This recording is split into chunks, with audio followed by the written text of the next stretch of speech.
One Piece Zhuanzhuan Fruit, Chapter 381-400. Chapter 381-Consider. After hearing Chopper's words, Robin felt a little disappointed. She was ready to hear the scream, but Chopper's reaction was so flat. Lifting his eyes lightly, he glanced at Aaron, who was relieved next to him, and the second team didn't notice Robin now. The smile on Robin's face suddenly became a little more malicious. Chopper, who was also relieved, he continued, "It's a bit too exaggerated to cook and eat it alive, but it's not much worse." The originally calm tone was more or less stained with a bit of gloom at this time. The group pet Chopper screamed out as he wished, and was scared to cry. Really scared to cry. Follow Robin's wishes. Don't listen to her nonsense. What hasn't happened is not a fact. Listening to Tuan Chong's terrified scream, Alan gave Robin a whine, then walked to Chopper's side, squatted down to comfort him, touching the group pet's little horn. He said softly, "Besides, isn't I still here? As long as I'm still alive, I won't let such a thing happen." Looking at Alan's reliable appearance in front of him, the group pet's mood became a lot more stable, looked at Alan with tears in the corners of his eyes, and whispered Alan's name, "Alan." "Well, don't think too much, let's make an appointment." Alan smiled and touched the horns of the group pet, then stretched out his fist. "I am responsible for protecting you, and you are responsible for ensuring that I can participate in the event after the end. Banquet. How's it going?" "Okay." Looking down at the tiny knife marks on Alan's hand stretched out in front of him, Chopper wiped away the last teardrop from his eyes and nodded firmly. The mood of the group pet that was appeased, Alan stood up, first gave Robin a blank look, and then raised his head to look at the crowd. "The urgent delay now is to find a way to get out of here first. Although that idiot Luffy is a little stupid, he will definitely come to find us. Although we can stay here and wait for the fool captain to rescue and let Luffy put on a big scene to save the hostages, but if we really do nothing, we will be complained and ridiculed by the stupid captain." Alan first spoke to the crowd for a while, and then continued, "You don't have to go too far, you can just leave this damn living altar. After going ashore, collect intelligence, collect supplies, look for traces of the enemy, and look for the figure of Luffy and the three of them." Speaking of which, Alan supported the guardrail with one hand, turned over and disembarked, and carefully scanned the altar of living sacrifices. After the dense forest on the opposite side, he turned around and glanced at the tattered Mary. He looked up at the people on board and said, "But we still need to stay alone. The current state of the Mary is not suitable for continuing the voyage. The person who stays behind should strive to make sure that the Mary can be repaired to the level of barely sailing after the people who go out meet Luffy." "So," Alan paused, "anyone else want to add?" Nami shook her head, indicating no, and at the same time asked a very important question, then. "Who stays?" This question is really important. They are sacrifices now, and it would be better if they stayed here safely. Those who choose to go out not only have to face unfamiliar environments, but also have a great possibility of facing the attack of priests, and have a lot of dangers to bear. Although the people who stayed on the boat faced much less danger, they didn't feel good alone. Nami's question came to a point, and it also posed a problem for Ellen. In this case, a person's distribution ability is extremely tested. First of all, people who go out have to face many dangers, so the strength of those who go out must be guaranteed. Secondly, the strength of the people who stay on the boat should not be too weak. Less danger does not mean there is no danger. Now facing the unknown environment, Alan didn't dare to say anything. At the same time, Alan had to take into account the personalities of everyone on board. Others are okay to say, mainly Zoro. Strong, high-spirited, and arrogant. Getting the future great swordsman to obey Alan's orders is not that simple. Other words, although Zoro agrees with Alan, if Alan wants to issue an order when the captain is not there, even when the captain's decision is wrong, Zoro does not agree with him. This is a consideration. Every time Alan says, does, and makes decisions are Zoro's consideration for Alan. Failing is failing. Naturally this time. But although it seems difficult to say, Alan used to be a captain no matter what. Although he was killed by the group, Alan also served as the second division of a big pirate after that. This kind of assignment is naturally impossible to live with Alan. Zoro was the first to bear the brunt. He was strong and stable. Although he was a lunatic, he was a reassuring guy. It would be a waste to put Zoro on the boat. Next is Robin. This woman has a lot of knowledge and experience, has a strange fruit ability, is proficient in assassination, and has a dark heart, and her own strength is guaranteed. It is a pity for such a person to stay on the ship.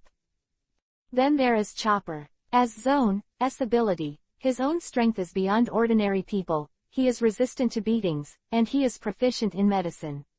He can stay and watch the house, but it is not impossible to go out. The last is Nami, who is a little weaker, but not without. She is witty and smart, her brain is fast, and she is proficient in navigation. The most important point is to be able to suppress all the male creatures on board when necessary. This is the most important point. After speaking, only Ellen was left. Alan wanted to go out, but now the ship knows how to repair the ship, and there is only Alan left. Besides, Alan also needs to rest and recover observation hockey. After saying this, I understand. After hearing Nami's question, Alan turned around in his head and quickly made the assignment. I'll stay, I can protect the Mary and repair the ship, so I can just take this opportunity to rest. And if Luffy wants to come over, the final location should be here, and when Luffy and the others come, I can also rely on observation hockey to find you. As for those who decide to go out, Zoro and Nami are in the group, Robin and Chopper are in the group, take care of your own safety and don't have any accidents. Gather supplies, intelligence, or come back quickly after seeing Luffy. Hearing this, Nami breathed a sigh of relief, and a smile appeared on Zoro's mouth, obviously quite satisfied with Alan's decision. Chapter 382-Alone. Alan made a decision, and everyone had no objection. After saying goodbye to Alan one by one, he started to set off towards the opposite bank. As for the distribution of people going out, Alan naturally did not say it casually, but also had his own reasons. Zoro and Nami. Zoro is very strong. Even if there is a Nami by his side, they can ensure the safety of the two. And since the green-haired swordsman is a road idiot and is very stubborn, he doesn't want to admit it, and he always thinks that his route is right, and having Nami by his side can not only ensure the correct route, but also ensure that it is necessary. It's time to give Zoro a punch and let the future great swordsman be obedient. And Robin and Chopper, the two are complementary in character. With Robin by his side, Chopper should not be bullied by outsiders. Moreover, although Robin's own strength is guaranteed, his close hand ability is weak. If the enemy has any moves that can evade Robin's fruit ability and deceive him, Chopper can also help.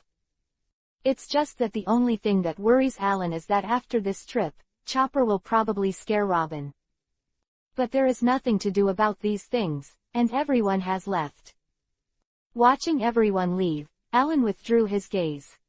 Exhausted, he called Heish, and walked out of the storage room of the cabin to find the planks and the tools for repairing the ship.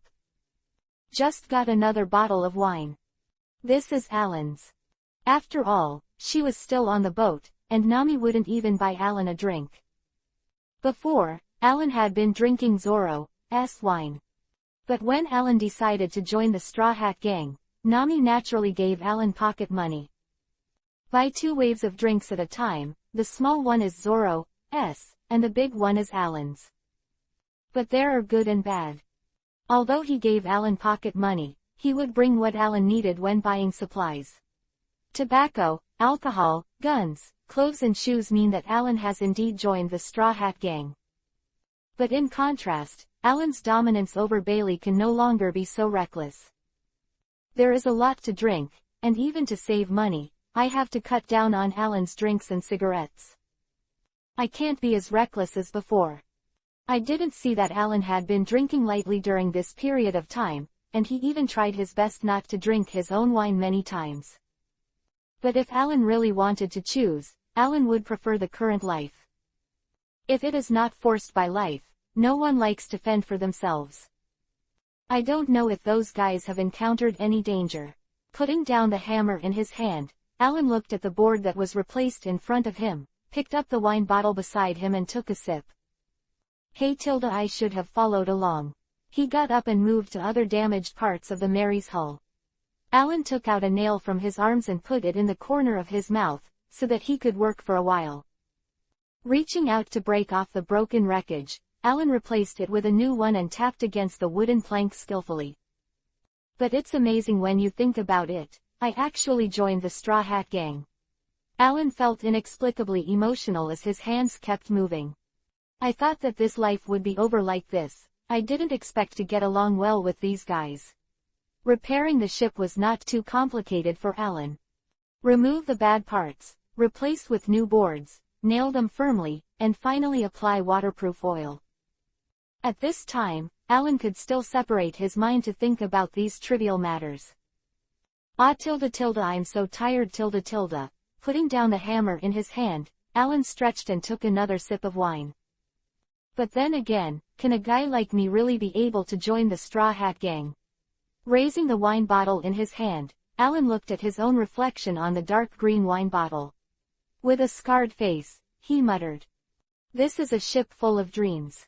Can someone like Alan who is used to seeing waves really try to stand on the deck of this ship? Alan could not help asking himself. Forget it. Alan put down the bottle in his hand and took a sip. What's the use of thinking about these things? If one day they really don't need me anymore, I will give up and leave. Shaking his head silently, Alan changed the place again and began to repair it. However, although Alan didn't want to, but when this problem appeared, it seemed that something took root in Alan's heart, and he wanted to go in this direction without Alan's control. It's just that I can really give up at that time. The original repairing action in his hand stopped, and Alan's mind couldn't help but think that when Luffy and the others had grown to a sufficient height, Alan's parting with them seen. In fact, there is one thing Alan has always understood. Alan will definitely become a burden to the Straw Hats in the end. Luffy and the others have been getting stronger all the time. Every time they meet an enemy, the members of the Straw Hat Pirates will make a big leap in strength. But Alan could only stop there. Although Alan's strength is indeed stronger than anyone in the Straw Hat Pirates, but what about later? Time is always passing day by day, but Alan will only stay in place. Gradually he fell from the strongest to the second echelon, and then fell to the weakest. Even Nami may be stronger than Alan. What should Alan do at that time?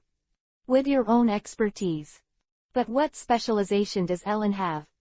Although Alan looks to learn a lot, there is Chopper in medicine, Sanji in cooking, and Nami in navigation. Even the wealth of knowledge has Robin in it. What was Alan's role then?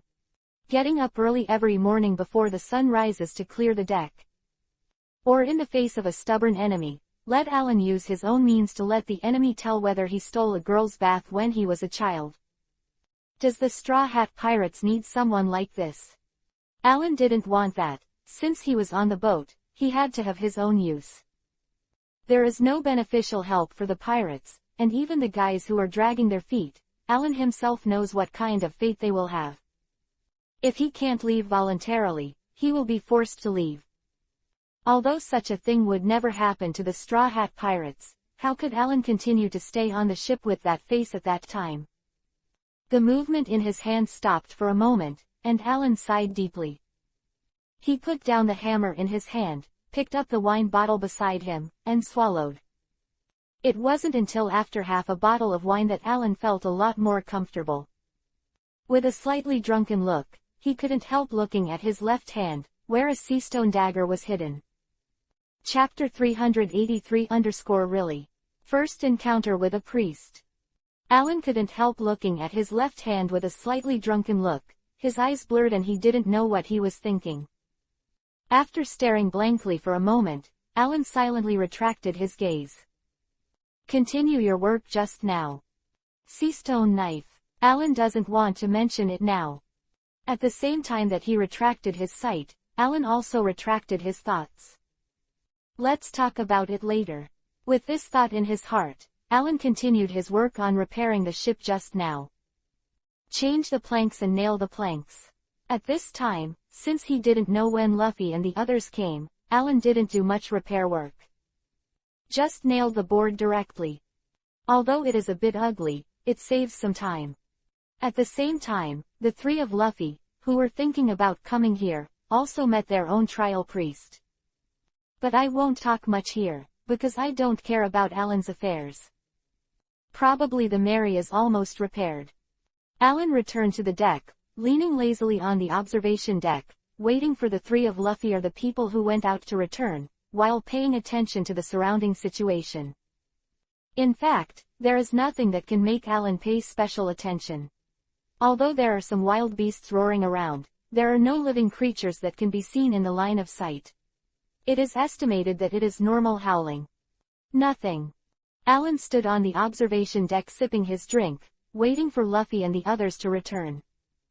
Time passed by, and the bottle in Alan's hand quickly entered his stomach. After drinking a bottle of wine, Alan didn't plan to go down and get another bottle. After all, it is in a crisis-ridden place. It's okay to drink a little bottle of moisturizing throat. How could Alan drink too much?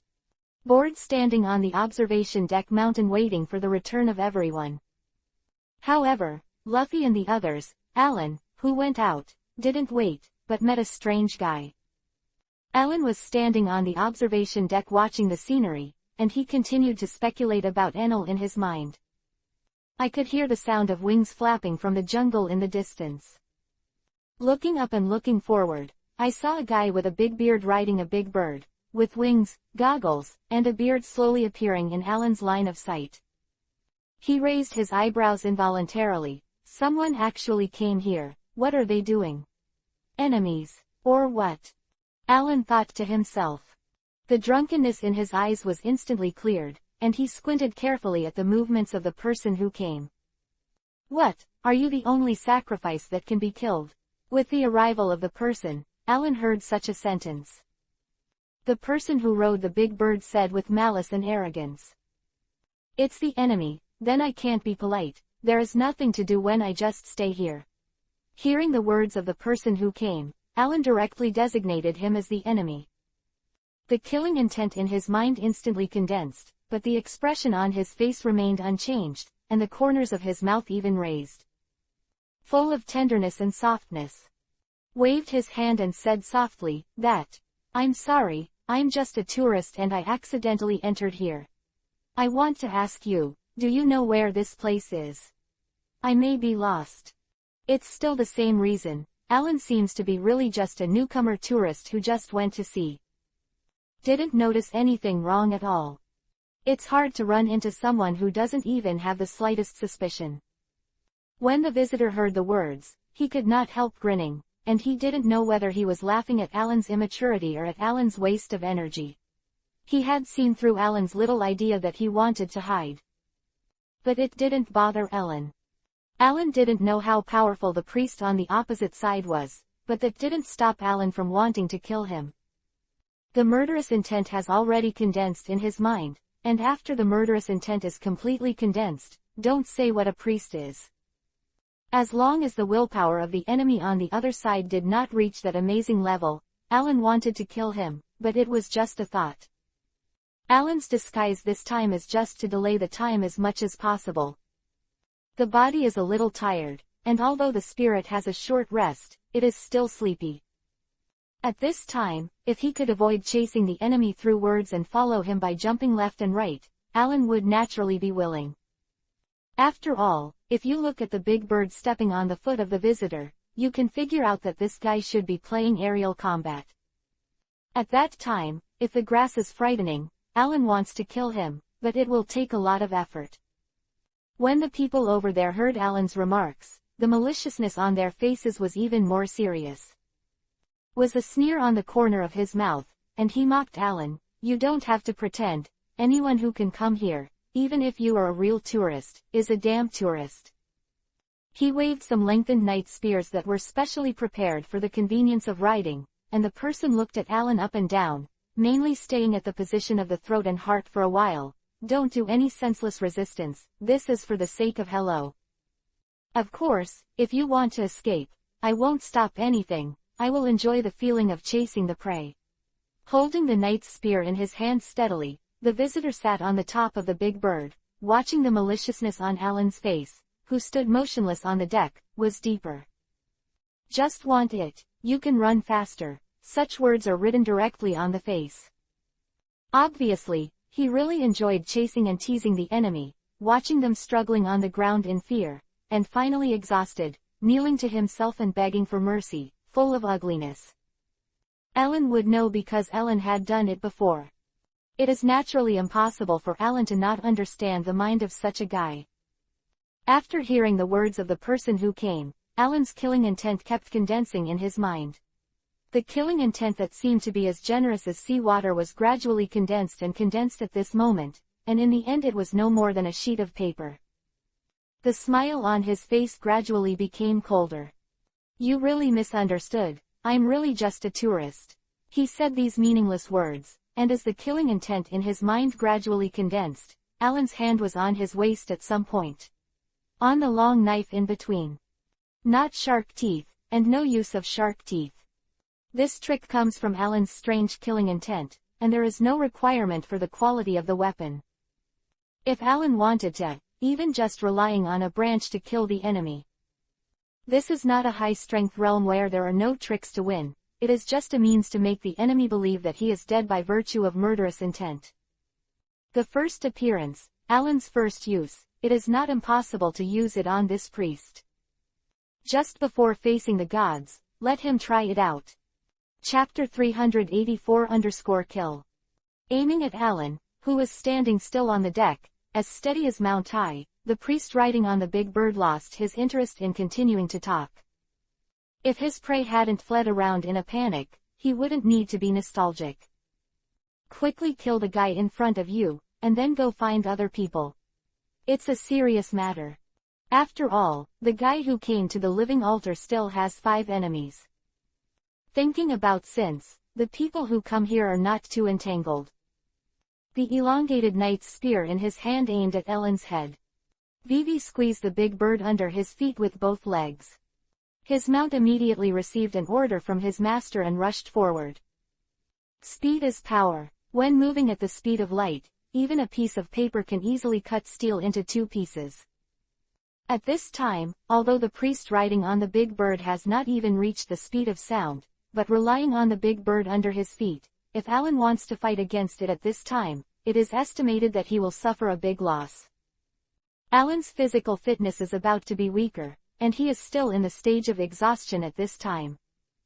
If he wanted to fight hard, Alan might really capsize in the gutter if he was not careful. But at this time, the killing intent in Alan's mind had already condensed. Since the two met, Alan has been preparing a means to kill with one hit. Now how could he foolishly take the initiative to interrupt his own skill reading, and compete with others like he is crazy?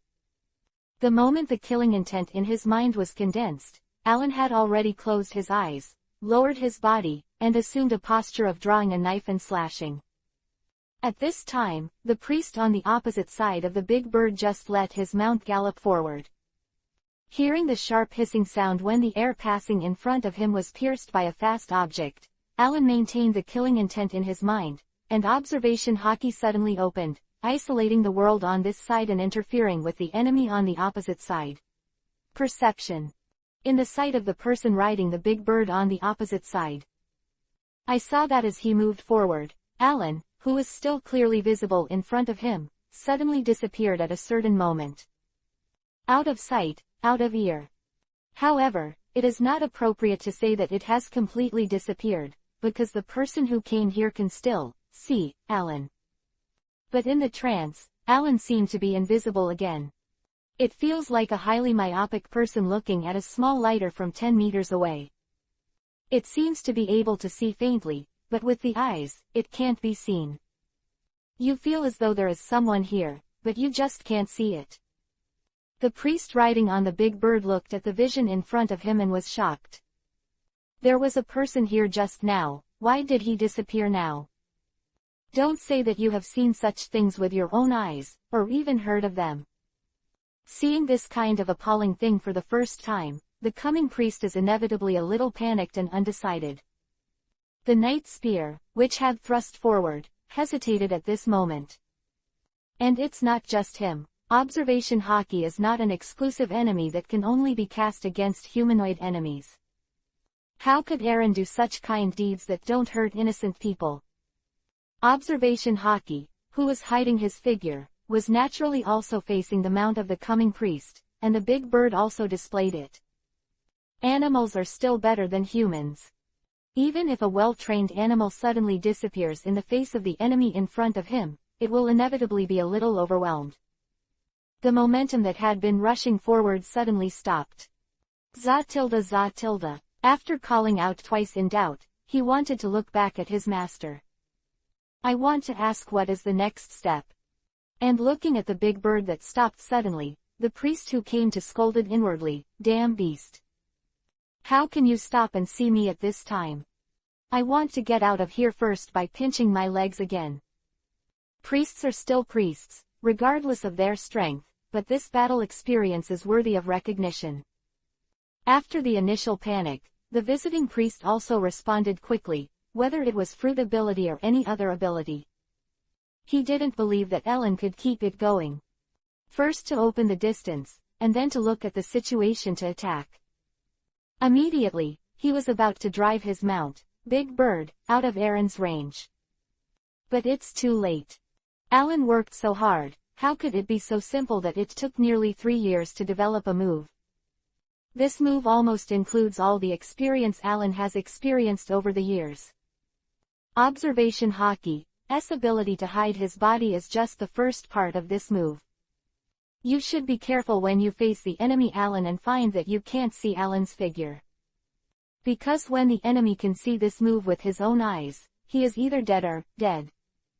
But obviously, the coming priest did not know this. He hesitated for a moment when he saw Ellen's figure disappear. And it was this moment of delay that had already sealed his end. The visiting priest just wanted to retreat. But suddenly, he felt a monstrous killing intent. The sky seemed to turn bloody. There was the stench of blood in his breath. The scene of the mountain of corpses and the sea of blood was reflected in the mind of the priest who came in a trance at this moment. Dark red blood rained down from the sky. It was sticky to the body of the coming priest. Subconsciously, he wanted to scream and beg for mercy. But in the face of such murderous intent, even breathing is a luxury. Not to mention moving, even turning the eyeballs is extravagant. But he should also be happy, because he can finally see Alan at this time. It's still the same low-pitched gesture, and the same closed-eyed expression. The coming priest finally saw Alan, which meant that he could lock his spear on Alan again. But the priest at this time, all echoing in his mind now is panic running. How could he dare to make a move? In observation hockey, looking at the frightened state of the person on the other side, Alan quietly raised the corner of his mouth. The first use, the effect is not bad. I thought so in my heart. Condensation has already been completed in the brain, and the killing intent like a thin paper comes out through the body. I saw a flash of light. Ellen is out. No. But that doesn't matter anymore. The monstrous, viscous murderous aura that he had released was taken back into his body. All kinds of visions disappeared in an instant at this moment. The sky is still blue, the scene is still the deep forest, and even the howls of the surrounding beasts still exist.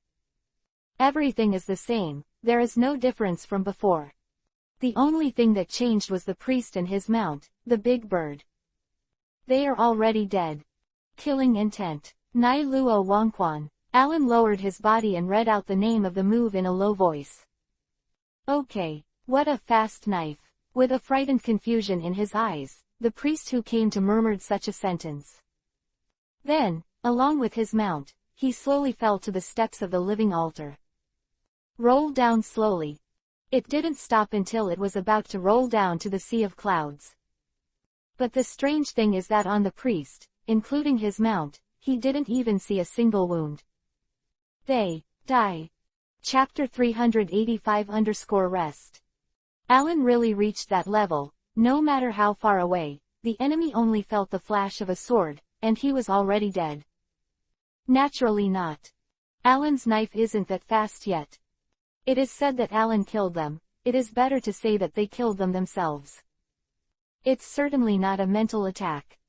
Alan cut off the enemy's spirit with his killing intent. Alan just did one thing. Quite simply, let their brains believe they were beheaded. Observation hockey concealed his figure, but he was able to buy Alan a time to delay and condense his killing intent when fighting the enemy. The important thing is Alan's murderous aura. Let them blend in with Alan's murderous aura and make them believe it's true. And the real killing move is Alan's condensed killing intent. Thin as paper, solid as substance. The knife light they saw was Alan's killing intent. The condensed killing intent came out, making them believe that they had been beheaded by Alan. Their brains trick their bodies. You can also think that this is a fantasy attack. Alan directly cut off their spirits. It can also be said in a simple and general way that they were scared to death. Looking at the priest who fell on the steps, Alan retracted his knowledge of hockey and breathed a sigh of relief. There is some joy in my heart. After all, this was the first time Alan used this move on a human. Alan is naturally happy to be able to achieve something now. Even the effect of this move has far exceeded Alan's original expectations. Alan originally thought that this move could only scare the enemy. Let the enemy have some scruples when dealing with the enemy. I didn't think it was possible to kill someone. This matter came to light. A bottle of wine was found in the storage room of the cabin, and Alan took a sip. I am very happy. But guys like Alan are destined not to be happy about their own affairs for too long. The joy in my heart gradually subsided after drinking half a bottle of wine. Instead, start thinking about the downsides of this move. In fact, you don't need to think carefully, you can see it very straightforwardly. If the enemy's willpower is very firm, then this move can bring little effect. Almost none. Those who are not affected by murderous intent, but only believe in themselves, will naturally not be blinded by Alan's murderous intent. By that time, at most, it was a shock. Then there are the idiots, who didn't notice Alan's murderous intent at all, and naturally couldn't be affected by Alan's murderous intent. At that time, it will probably feel that Alan's appearance has suddenly become a little fierce. But the above 2 points are accounted for by a certain stupid captain. Also amazing. But aside from these 2 points, Alan's move has many advantages. First, it is not affected by the factor of strength.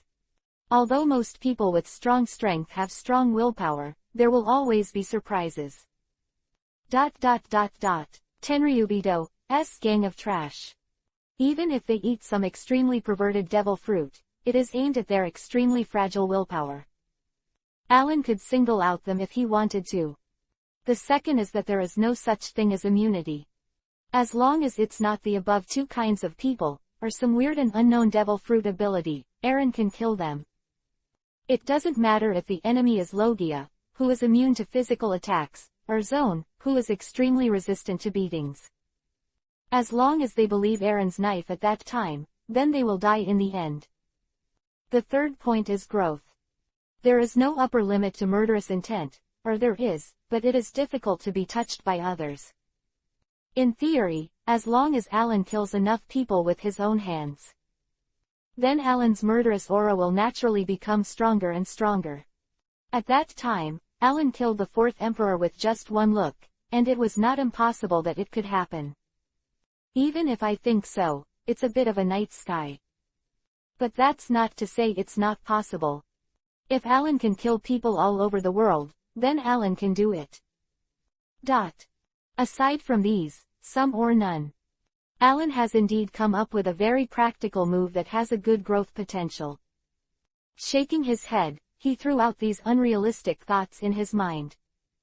Alan took a sip of wine and turned over to the steps of the living altar below the Mary. The enemies are already dead, even if the game doesn't have to explode something.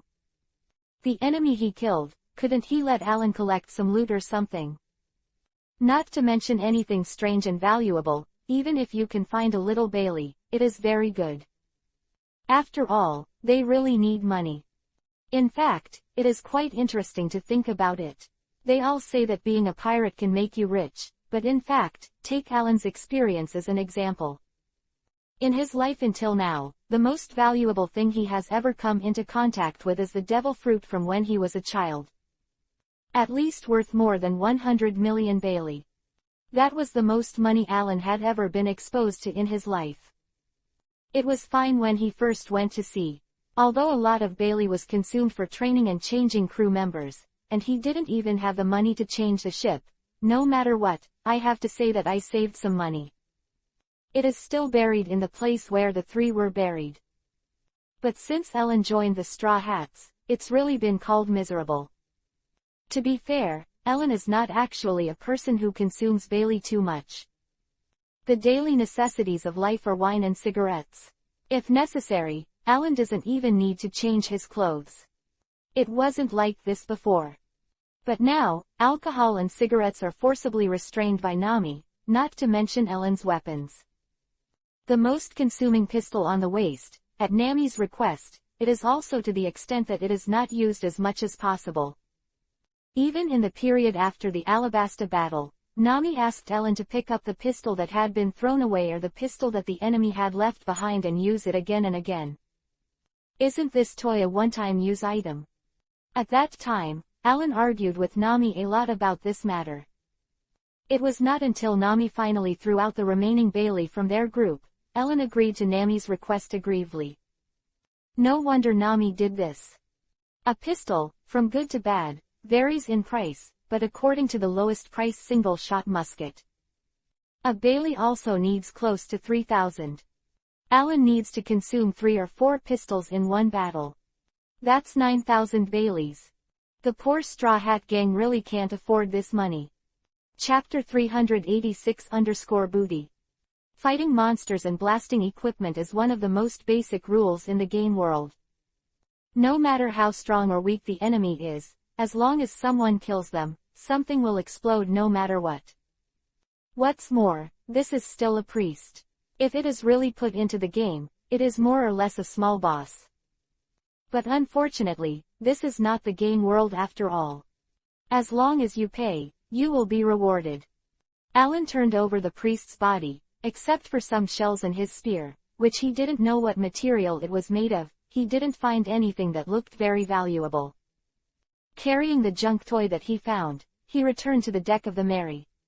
Alan sat cross-legged, sipped his wine while looking at the things in front of him, and smashed his tongue. I shouldn't have shot in such a hurry, I would have known it earlier. Put a set of intelligence on him.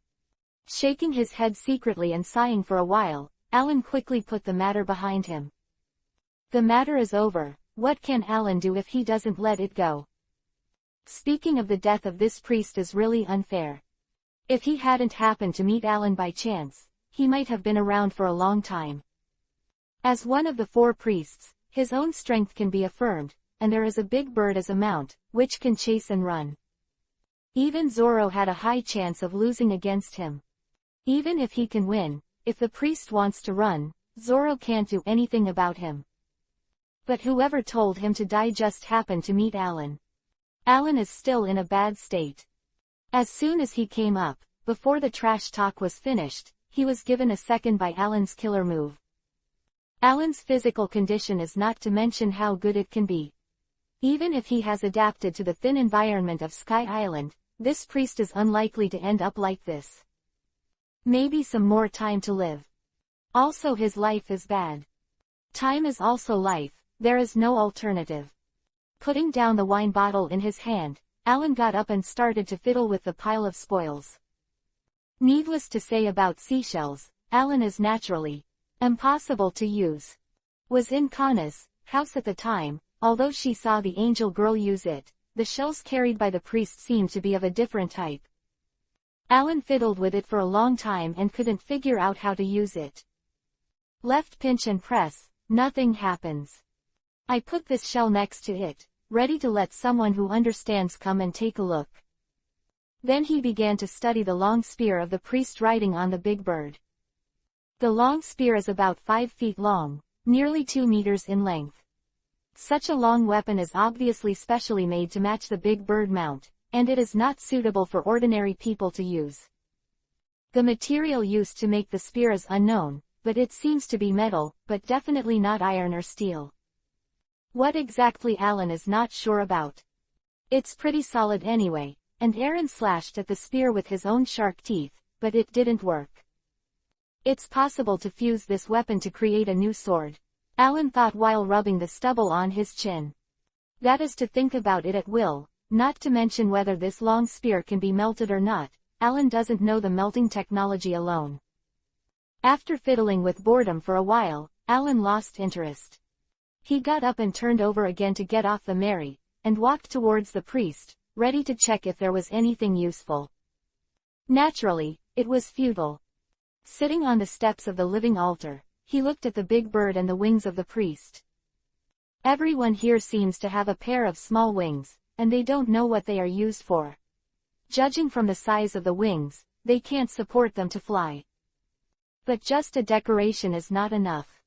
Following nature is evolution. Could it be that the people here grow a pair of small wings just because they live above the sky? I don't understand. Alan is not an expert in this area either, and after thinking about it for a while, he left it behind. Instead, he began to think about whether the pair of small wings can be eaten. Waiting and waiting, what else can Alan do?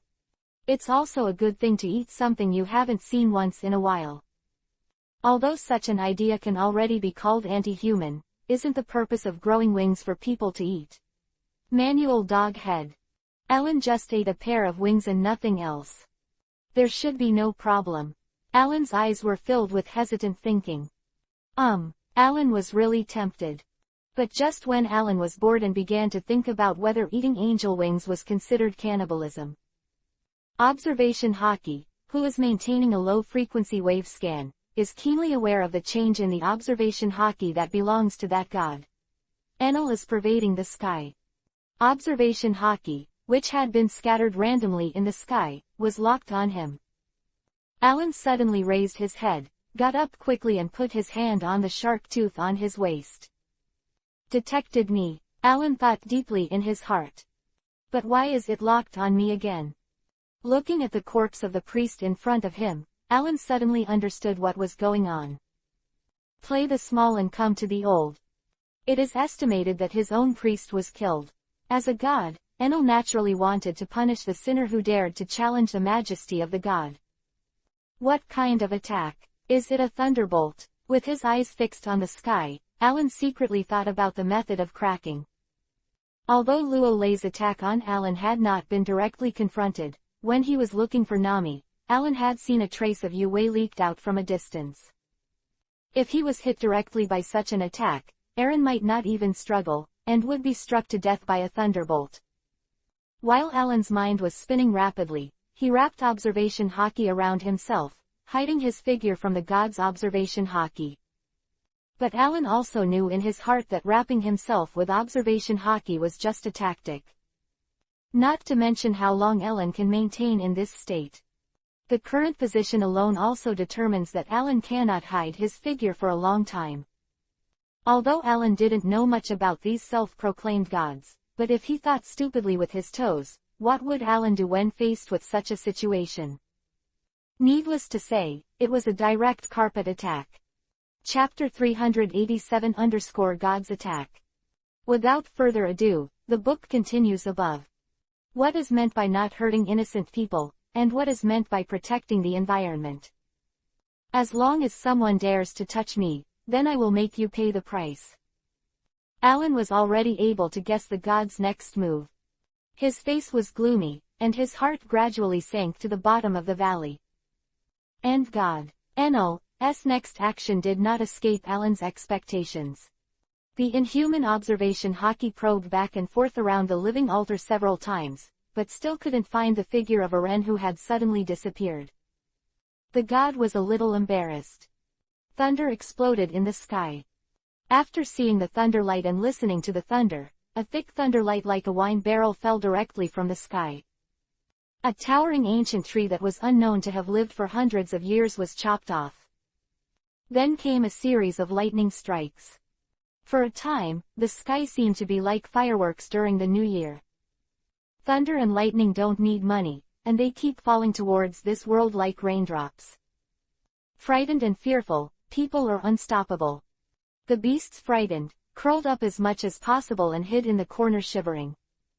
The ancient tree that 10 people could not embrace, who did not know how many years it had lived, disappeared in an instant under the thunder.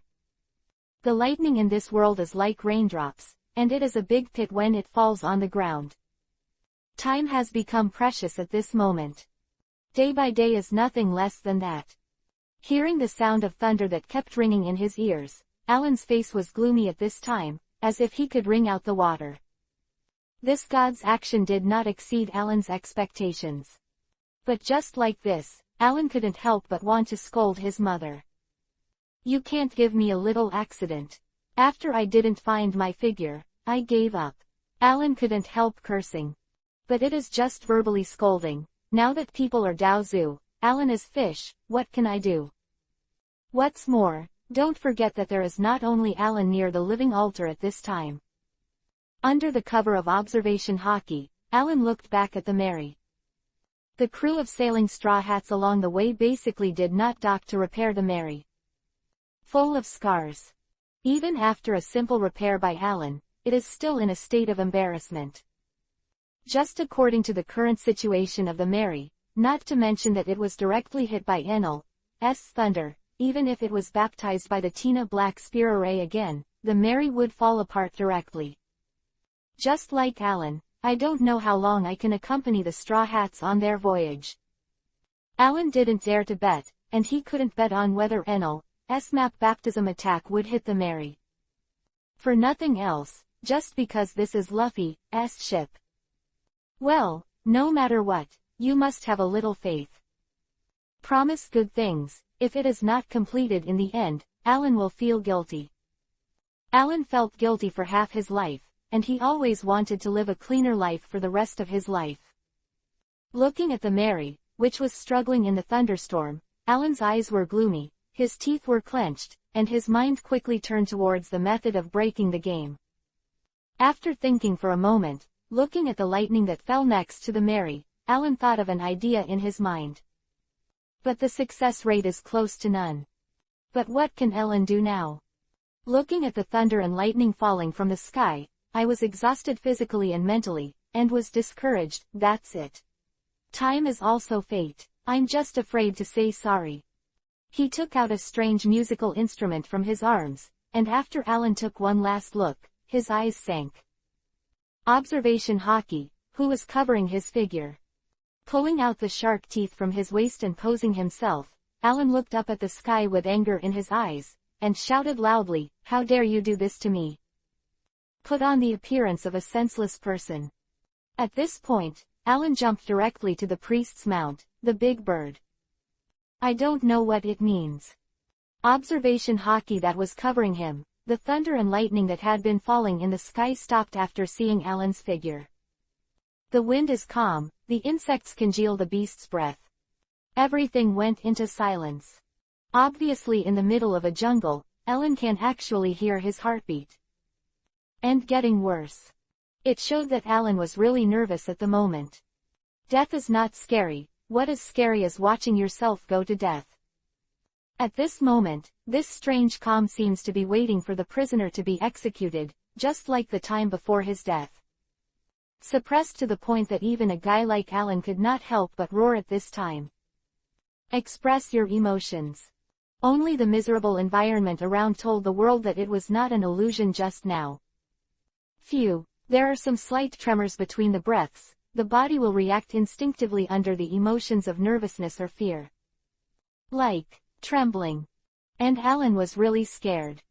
But not afraid of death. The struggle between life and death Alan has not known how many times. Naturally, it will not be affected by such emotions. Alan is now afraid of whether or not he will succeed. Or, more accurately, call it agitation. Take your own life as a bet, a life or death game. This feeling of not knowing whether he was alive or dead before showing his cards was what made Alan's heart beat. Alan has already thought of the way to break the game, but the success rate is not high. But as long as there is still hope for things, even if there is only a glimmer of hope, the success rate is only 1%. That Alan also has to hold on to this trace of hope tightly and not let go. Now I have finally found a place where Alan can stay, and slowly found the feeling before. How could Alan give up easily? The universe is uncertain, you and I are both dark horses. Live like an ant with the ambition to stand as a bird. It's up to you whether you live or die. Looking at the falling thunder that kept accumulating above the sky, Alan could sense the terrifying energy contained in it even without observation hockey. Come on, a roar blurted out. With the sound of Alan's voice, the lightning that was accumulating in the sky seemed to show the impatience of its owner. Before the thunderbolt's power reached its maximum, it fell towards Alan. Holding the shark tooth in his hand tightly, Alan's eyes were filled with determination. Work hard on your feet, don't move forward. The whole person went straight to the falling thunder with terrifying energy to meet him. With the shark teeth in his hand raised above his head, Alan seemed to want to chop this thunderbolt into 2 pieces. It's just that no one noticed that under Alan's body, an extremely imperceptible small steel wire was falling on the body of the big bird, shaking his body with the wind pressure brought by the falling thunder. Chapter 388-Thunder. Alan didn't know how fast the light was. Alan didn't know how much energy the god had used for this thunderbolt. All he knew was that his body hurt. Holding the shark tooth in his hand to meet Luo Lei seemed very arrogant. But in fact, only Alan himself knows the taste of each.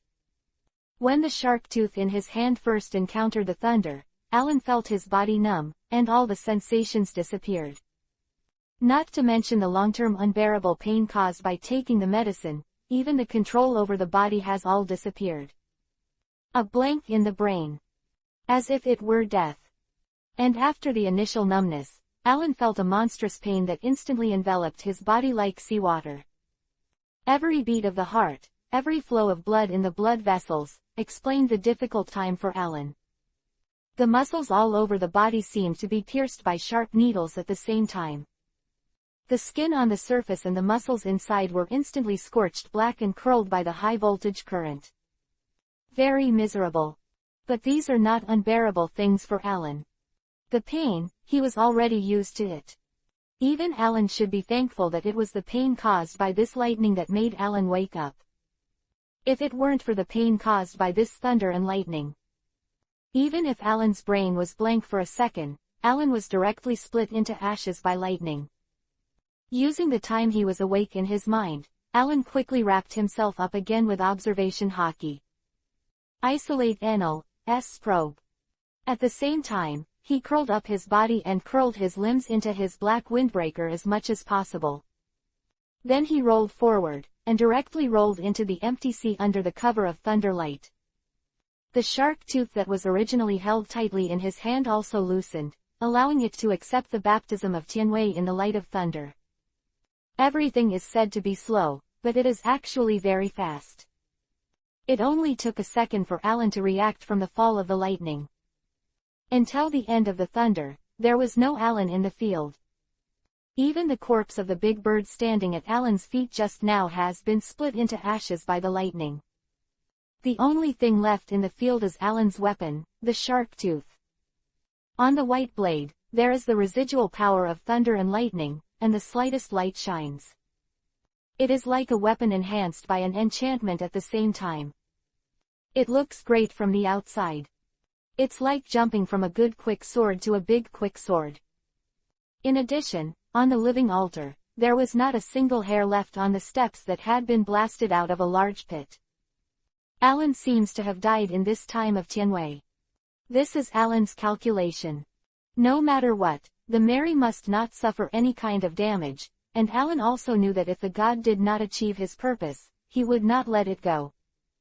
At that time, whether it was intentional or unintentional, even if it was just an accidental injury, the lightning that fell at random would be enough to turn the Mary into pieces. At that time, Alan's mind was spinning rapidly, thinking about the way to break the game. After thinking about it, since this god has put on a posture that he will not rest in peace, then Alan might as well let his goal be achieved. Isn't Enel's purpose just to kill Ellen? Then Alan let him kill it. Anyway, this god is not here now, and the so-called observation hockey is not something that can be completely trusted. Observation hockey that was hiding himself. Showing his body shape. Let Enel stop attacking and fix his eyes on Ellen. Then Alan spoke directly and took the initiative to provoke, attracting Enel to drop the thunder and lightning that had not yet been condensed. Hope to reduce the power a little. Alan is a guy like Enel who has the pride and arrogance of being a god. And the subsequent progress did not live up to Alan's speculations about Enel's character in the past few days. It happened just as Ellen wanted. As for later, how did Alan ensure that his body would not be directly split into ashes in the first second of contact with the lightning, mainly because of the windbreaker on Alan's body? As early as before, I actually had some descriptions of Alan's black trench coat. The black leather color, coupled with the long strips of patterns that are vaguely printed on the cuffs. This black trench coat is actually made of the skin of the giant sea king electric eel that lives in the deep sea. It has an extremely strong resistance to lightning. Just enough to block some of Enel's lightning strikes for Alan. This is why Alan sighed about fate when he first saw Enel's fall. However, Alan wasn't as sure as he said about what kind of animal skin the windbreaker was made of. In this world, the black skin grows all over, but there are more long-shaped animals. The reason why Alan said it was the skin of the electric eel in the deep sea was mainly for self-comfort. Or to put it further, Alan is in Tuk. Tuk's windbreaker is made of electric eel skin and has a strong resistance to lightning. And now the fact is, Alan did win. Taking his own life as a bet, believing his own life and death, and what gave Alan the courage to participate in this bet is just illusory luck. This kind of thing, it's exciting no matter how you think about it. But fortunately, Alan, in the end, he won. Observation hockey, which was widely diffused in the sky, after his own thunderbolt attack ended, when he found that Ellen's figure completely disappeared. He didn't even look for it cautiously, and just let go of the exploration of this area. Enel's observation hockey is not quite the same as Ellen's observation hockey. If Alan's observation hockey is like a drone with God's perspective, it can explore the area that he wants to explore in all directions. That Enel's observation hockey is like a programmed program. Usually, it fills the air like small eyes, but as long as someone makes or speaks some program set by Enel, the small eyes will be touched in an instant, and they will converge into a huge eye. This means that Enel is watching the area. And now, when he found that Alan had disappeared, the big eyes that gathered together returned to their previous diffuse state. Shows that although Enel's observation hockey is still in the open state, his attention is not here now. Chapter 389_follow-up. Observation hockey above his head gradually disappear.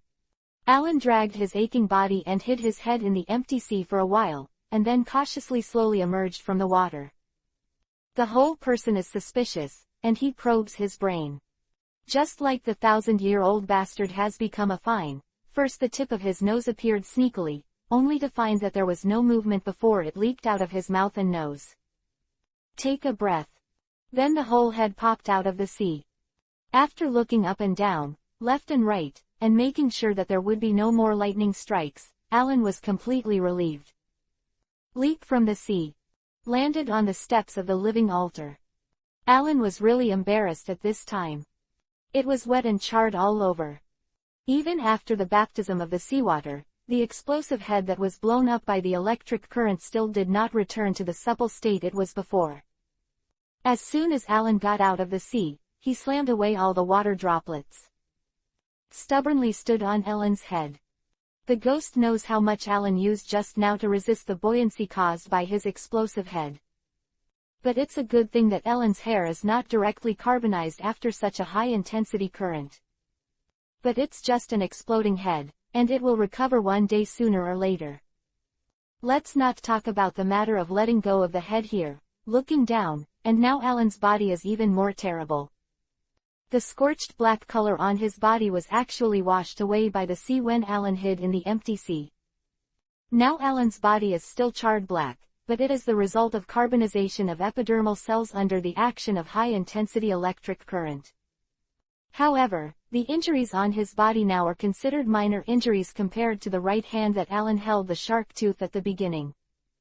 Alan is now all over his body, and the worst part is holding the shark tooth, and the right hand that is in direct contact with the lightning in the first second. There is no effective isolation yet. Alan's arms seem to have shrunk in a circle, dry and charred, and at the same time there was a burst of barbecue aroma.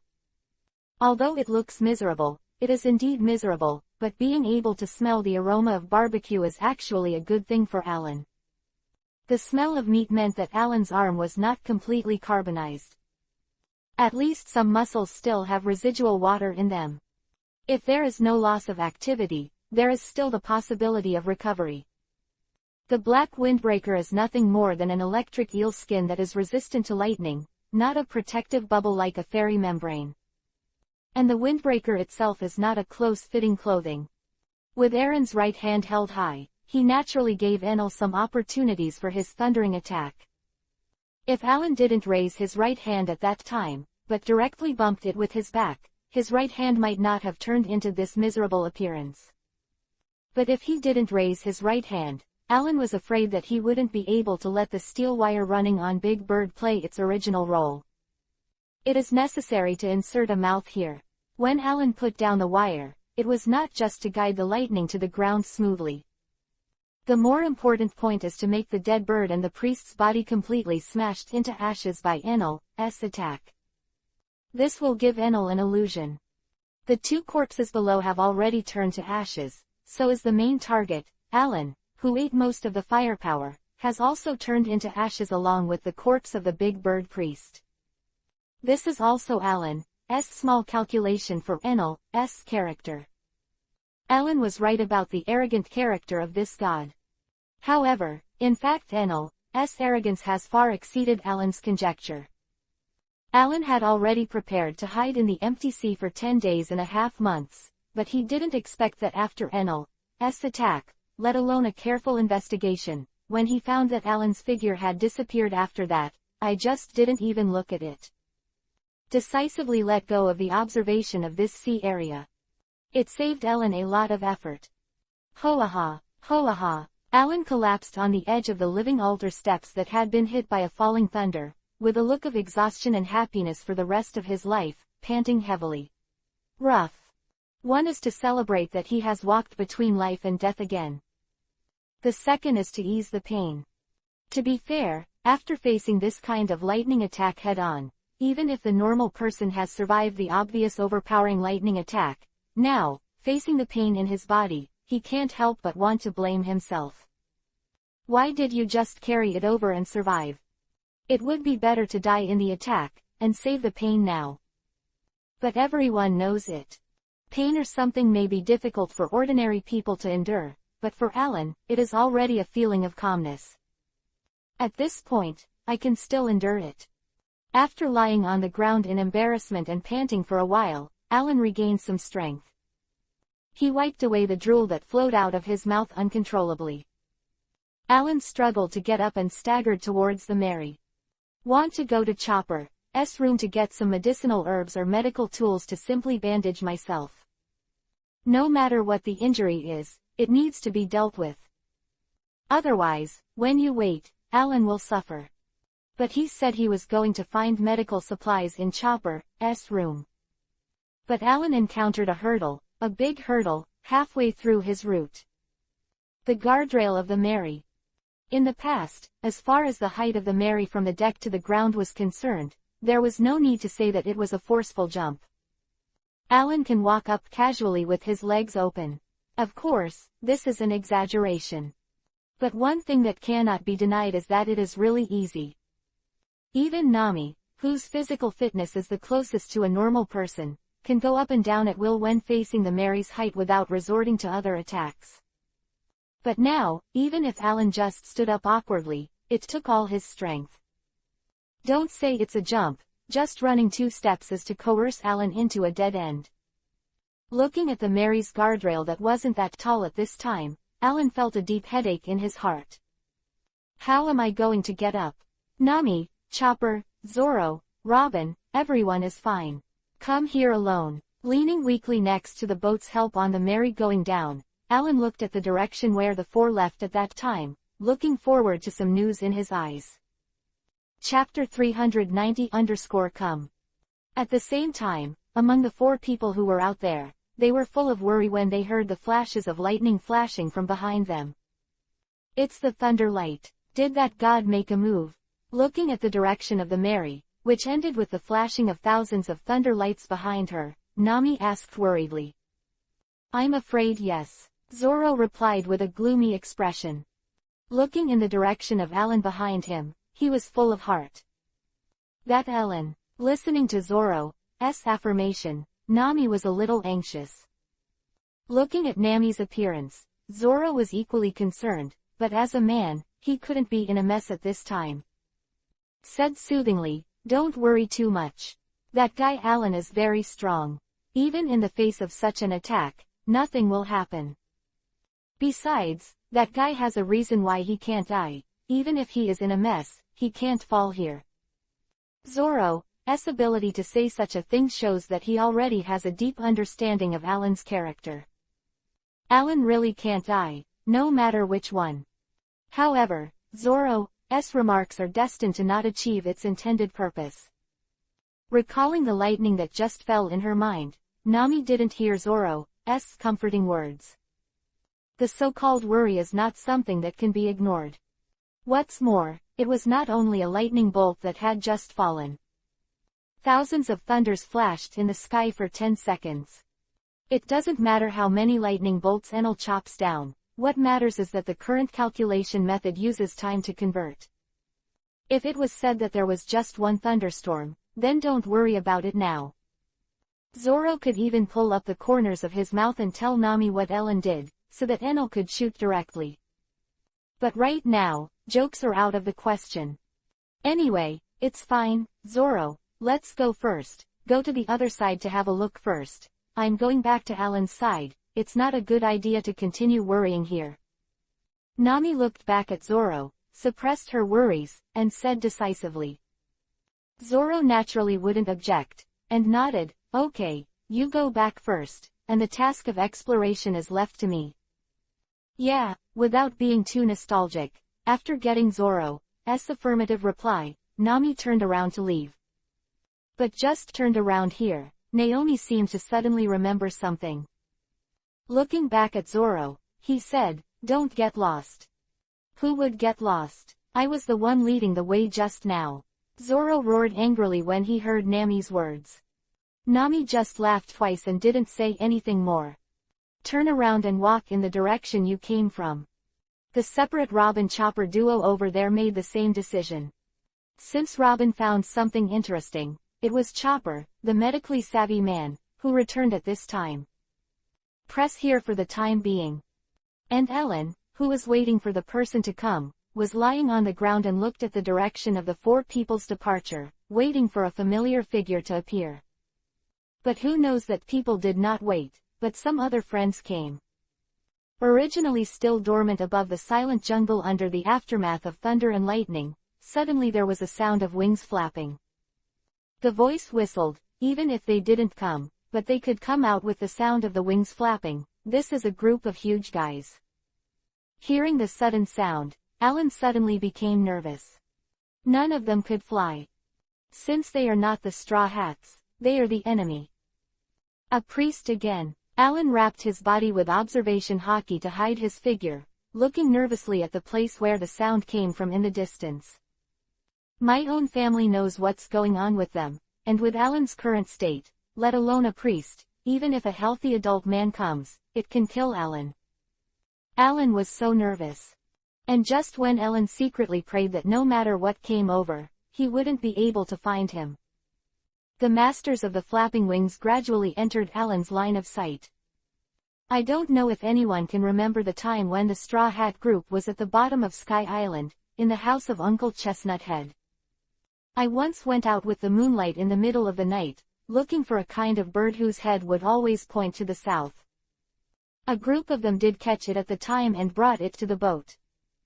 But the bird didn't really come in handy. There is no use, and there is no undue concern. At that time, the Nanangian bird brought by the group of them had quietly flew away before everyone knew it. Perhaps it was when they were riding the upwelling current, or when they were taken to Baybaihi by the limited express shrimp. Disappeared. Alan didn't spend too much thought on this creature. But now, Alan had to do it. Because in Alan's line of sight, the owner of the sound of flapping his wings at this time is Nanan Seeing Bird. It's just different from the one they caught before. At this time, these Nanangian birds appearing in Alan's line of sight have a large size. There is not much change in the overall appearance. The only difference is their body size, which magnifies the gap dozens of times. At that time, the Nanangian bird caught by the Straw Hat gang was mixed in with these huge Nanangiangian. Fluttering his wings, he circled back and forth in the air looking for Ellen's trace. They are Nanangianjiao. Why did they come here?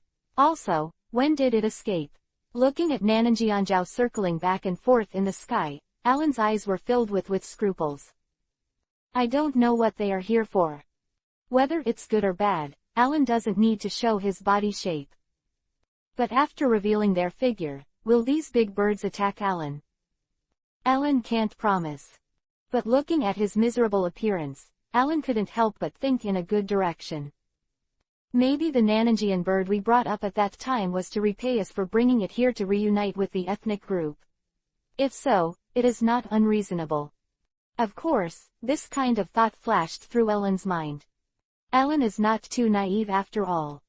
There is a saying that is good, don't be afraid of 10,000, but what if the bird they brought over was not here to repay her kindness, but brought her fellow clan to ask for guilt? Alan doesn't even have the strength to struggle now. Fortunately, Nami and Chopper also returned here at this time. Chapter 381-Try your best to survive. Oh, is that so? Looking at Nami's excited speculation, Alan returned lazily lying on the deck of the Mary.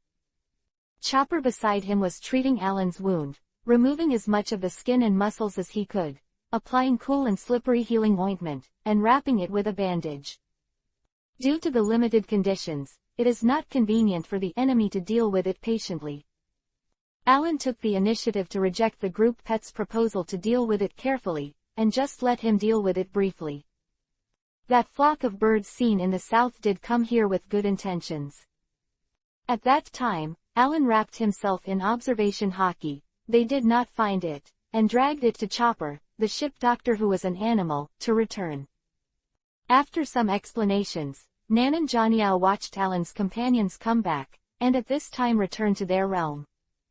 And let Nami be very interested, and the speculation that raised interest is actually about the ancestor of Uncle Chestnut Head, the big liar. Sky Island was lifted to the sky by the upwelling current. How Barbara how. Alan is not interested in these things, so naturally he has no interest at this time. Nami over there is following her partner with great interest to analyze her guesses, but listening to Alan's lazy answer inevitably seems like a bucket of cold water has been poured over, but watching Alan's miserable appearance also don't do it. Just say, don't you know what that means? Alan.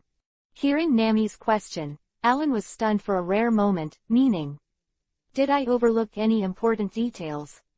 She stood up and looked at Nami when she asked. In my heart, I carefully recalled the information I collected about Sky Island and Enel.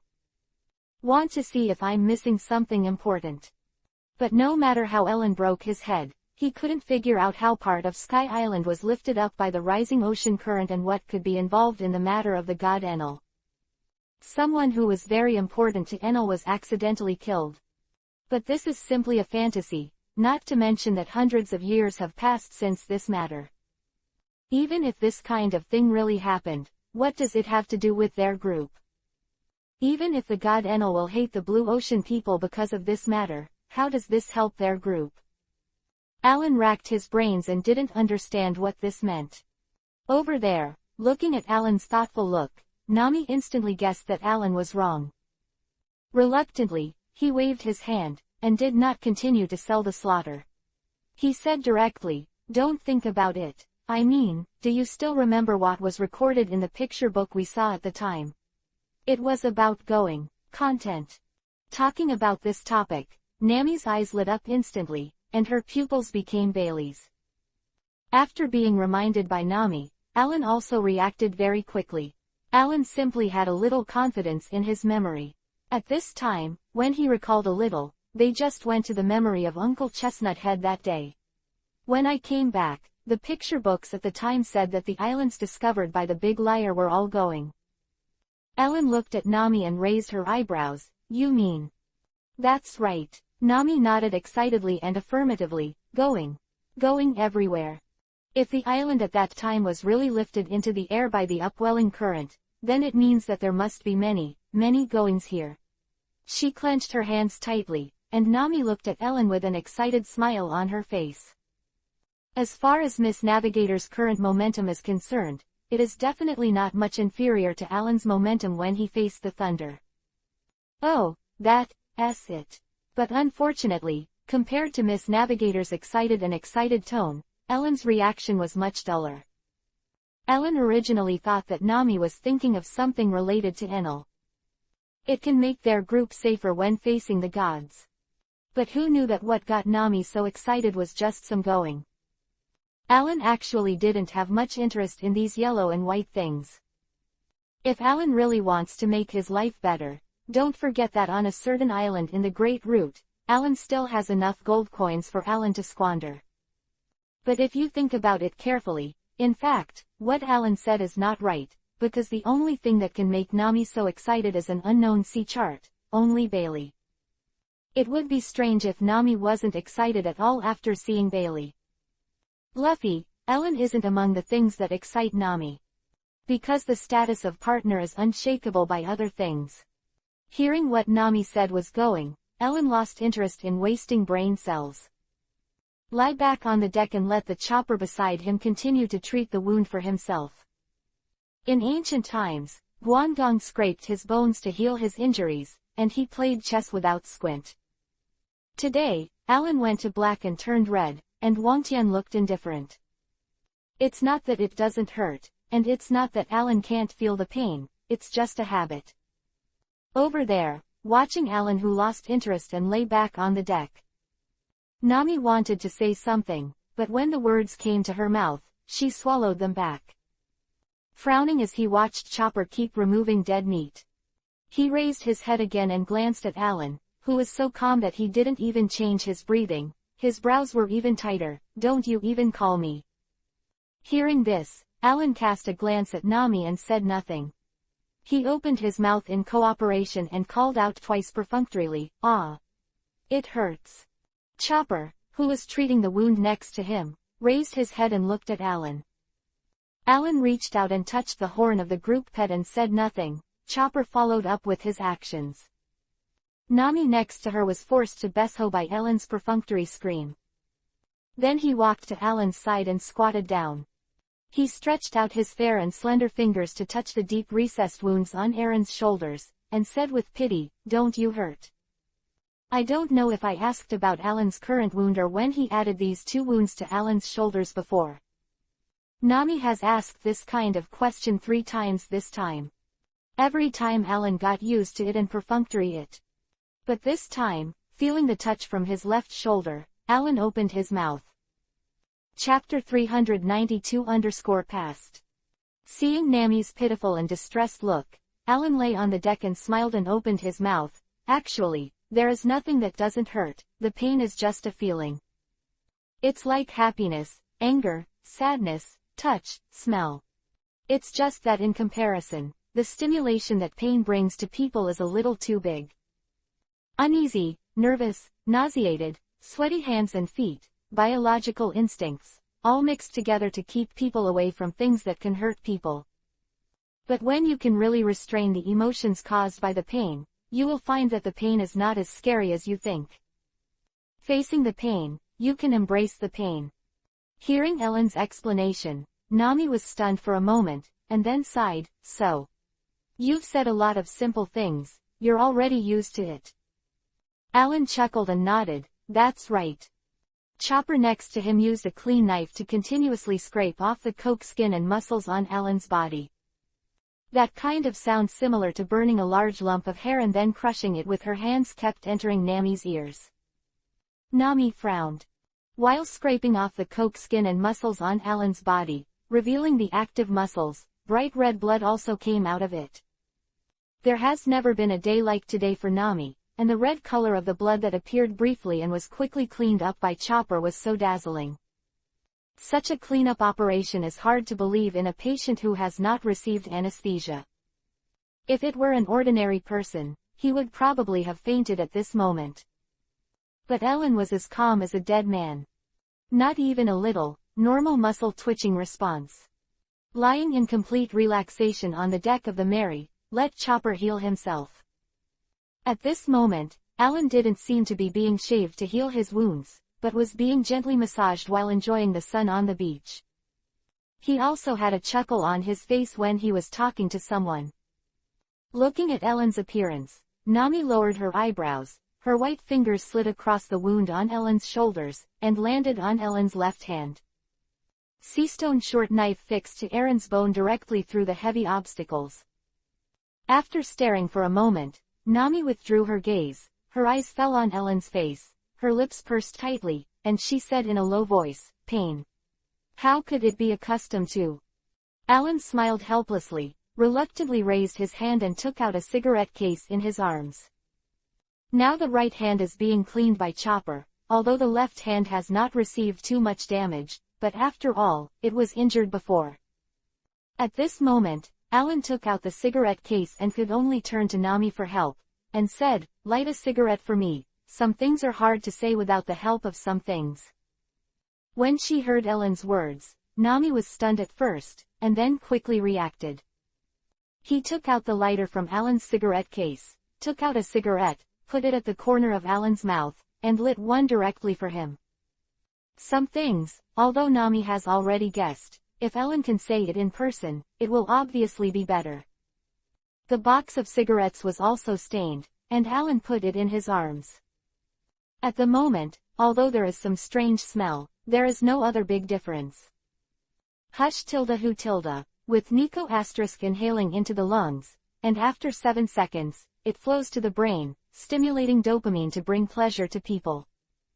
Taking a long breath of smoke, Alan looked at the sky above the sky with the help of the smoke, and his voice was a little hoarse, how do I talk about my business? His eyes turned to Nami, you know, Nami, I have experienced life and death crises many times. I have been hung on the mast for days in the sun, without water or food. I was also pierced through my chest and sank to the bottom of the sea with my pirate ship. There was also an operation with almost 0 success rate. The operation didn't kill me, but the infection and inflammation after the operation almost wiped out my desire for revenge. For revenge, in exchange for the trust of the enemy, I also injected a potion into my body that has had a profound impact on me until now. Chopper on the side raised his head when he heard the words, looked at Alan, his eyes were dazed and he didn't know what he was thinking. And the injuries on my body. Alan took a deep breath of cigarette and spit it out. Most of the injuries on my body are not actually left by the enemy for me, but me left behind. Including my current voice, I also created it myself.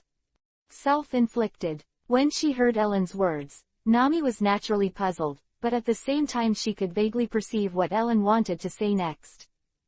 He couldn't help holding Ellen's hand tightly, so hard that his fingertips turned white.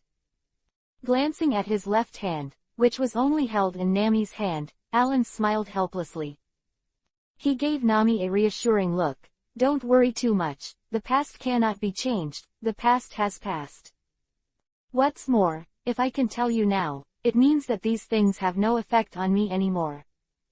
After Alan reassured Nami, he started talking about his own affairs, I used to be like that idiot Luffy, and I lacked the necessary respect for everything in the world, which led me to finally provoke a man. Not an enemy I could deal with at the time. He is very powerful, so powerful that even if I try my best, I can't do any harm to him in the slightest. 2 of my former family members died in his hands.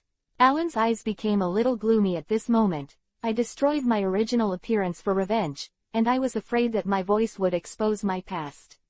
Swallowed a red-hot coal. Then replan the route for the wound on your body. Just like that, a brand new identity came out. Alan smiled again, looking at Nami, who was pity for her experience, gave a soothing look, and then continued, after recuperating from my injury, my revenge plan began. At the time, I knew that I was not the captain's opponent, but fortunately, the captain was a capable person, and I also had a friend with strong medical skills and a sea stone. Things got easier. I had an operation and pressed the sea stone knife into my left hand. I took this short knife and my heart of revenge, and set foot on the ship of my enemy. Chapter 393-chat. As for what happened after that, as you can see, I succeeded in my revenge, and I took on the name of a betrayal. Alan exhaled a breath of smoke, looked at Nami calmly and said, "Then, I just met you." After talking about his own experience, Alan stopped talking. The atmosphere in the field suddenly became quiet, and Nami looked at Ellen, who was smoking silently on the deck, not knowing what to say. Although Nami can probably guess about Ellen's past experience. But when this bloody fact was really put in front of Nami, few people could not be moved. Nami wanted to say something soothing, but looking at Ellen's calm appearance, it seemed like she didn't need someone to soothe her. If she said a joke or two to adjust the atmosphere of silence in the arena, Nami wasn't in that mood yet. He just silently held Ellen's hand. At this time, it is still up to Alan. Glancing at the pain in Nami's eyes, Alan grinned and said with a light smile, "Well, what's the matter? What are you doing with such sadness? Although I have experienced some things, but I haven't until now. Are you still alive? As long as you are still alive, there is nothing that can't be gone. Besides, the past has passed, and now you have to look at the future." Reaching out and touching the small horns of the group pet, he got used to the group pet being touched by Alan and didn't react too violently. He just moved his small ears and looked up at Alan. After chuckling twice at Chopper, Alan raised his head and looked at the sky above, and most importantly, "I met you, and that's enough." "Fortunate to have met you." Withdrew his gaze, Alan said silently in his heart. "Ha, it's so disgusting, Ellen." Listening to Ellen's words and looking at Ellen's appearance, Nami's face burst into a smile again. Withdrew his hand and pretended to rub it twice on his arm. "Really, it seems. It's really a bit numb." Looking at Nami's actions, Alan laughed awkwardly, and made a slightly embarrassed expression on his face. Talking about the noisy time, the atmosphere in the field has eased a lot. Can we not relax? There are only 3 people on board now. Alan himself doesn't care much, not to mention Chopper. When others are happy, he is happy. When others are sad, he is sad. It is easy to be moved. Only Nami is a normal person. This time, Nami looked at Ellen as if she really didn't care much about the past. "By the way, do you know where Zoro and the others went?" After talking about his own affairs, Alan turned to ask the whereabouts of his partners. Nami and Chopper came back. They followed Nan and Jontiao to explain and carried Ellen to the deck for treatment. Then Alan, who was healed by Chopper, rambled about his past. At this point, the matter was over, and when they were free, they asked Zoro and Robin who were out. They continue to explore outside, and Robin seems to have found something. After hearing Ellen's question, Nami squatted beside him and helped Chopper to bandage Ellen's body. Side explained. "Have you found anything?" According to Alan's knowledge of Robin, the archaeologist is now in a state of boredom, and there are very few things that can arouse her interest. "It's only..." Alan raised his hand habitually and wanted to touch his chin. Nami, who was bandaging Ellen's left hand, slapped it. "Don't make trouble." he reprimanded harshly. Okay Tilda, Nami slapped her, interrupting her train of thought. It wasn't an important matter anyway, and Alan simply left it behind. Instead, he started thinking about Zoro. By the way, won't there be any problem if you let Zoro go blind by himself? Alan asked deliberately, looking at the orange-haired girl who was dressing him up. Nami was wrapping her up for a while. Zoro's Lucia tribute was known to the entire crew, probably not. Nami replied not very sure. There was a lot of hesitation in her words. Looks like we're getting ready for attrition. Looking at Nami's appearance, Alan felt a joke in his heart. With a long sigh, he said, "Oh, really? Stunt?" Nami didn't react, but the group pet looked at Alan in panic. Na whitened Alan with a white look, and first reassured the group pet, "Don't worry, I won't," and then looked at Alan again. The paused movement in his hand continued. He continued to bandage Alan, and said, "So what, if such a big thing happened on your side, can I still follow Zoro forward?" And, at this time, Alan's left hand had been bandaged. Nami retaliated with force, and Alan raised his eyebrows in pain. HMPH tilde. Even if Zoro really gets lost in the end, that's what you want. Take charge. After dressing up, Nami clapped her hands. By the way, what did you do to make the gods here make such a big fire? The thunderstorm just now, Nami saw it with her own eyes, and it is not an exaggeration to say that it was a punishment. Nami was curious, could Alan rob someone's wife? This is not the hatred of killing the father and the hatred of the wife, can't make such a big battle. When he heard Nami's question, Alan shook his head and shirked the responsibility. It's really none of my business. If you want to blame it, the god is too stingy. I just killed a priest who came here to do things, and as a result, he used thunder to hack me, and more than one. Yeah, is it? Seeing Alan who really doesn't care about my affairs, Nami was a little speechless, and then she punched Alan's head. It's none of your business. Things are going crazy. There are only 4 priests here, and you killed one in the end. If people don't use Luolei to hack you, do you still want to come over and thank you in person? I really lost to you. After punching without much effort, Nami looked at the scars on Alan's body and slumped. Anyway, you'll be fine if you don't have anything to do. Nami sighed in relief, patting Alan's chest.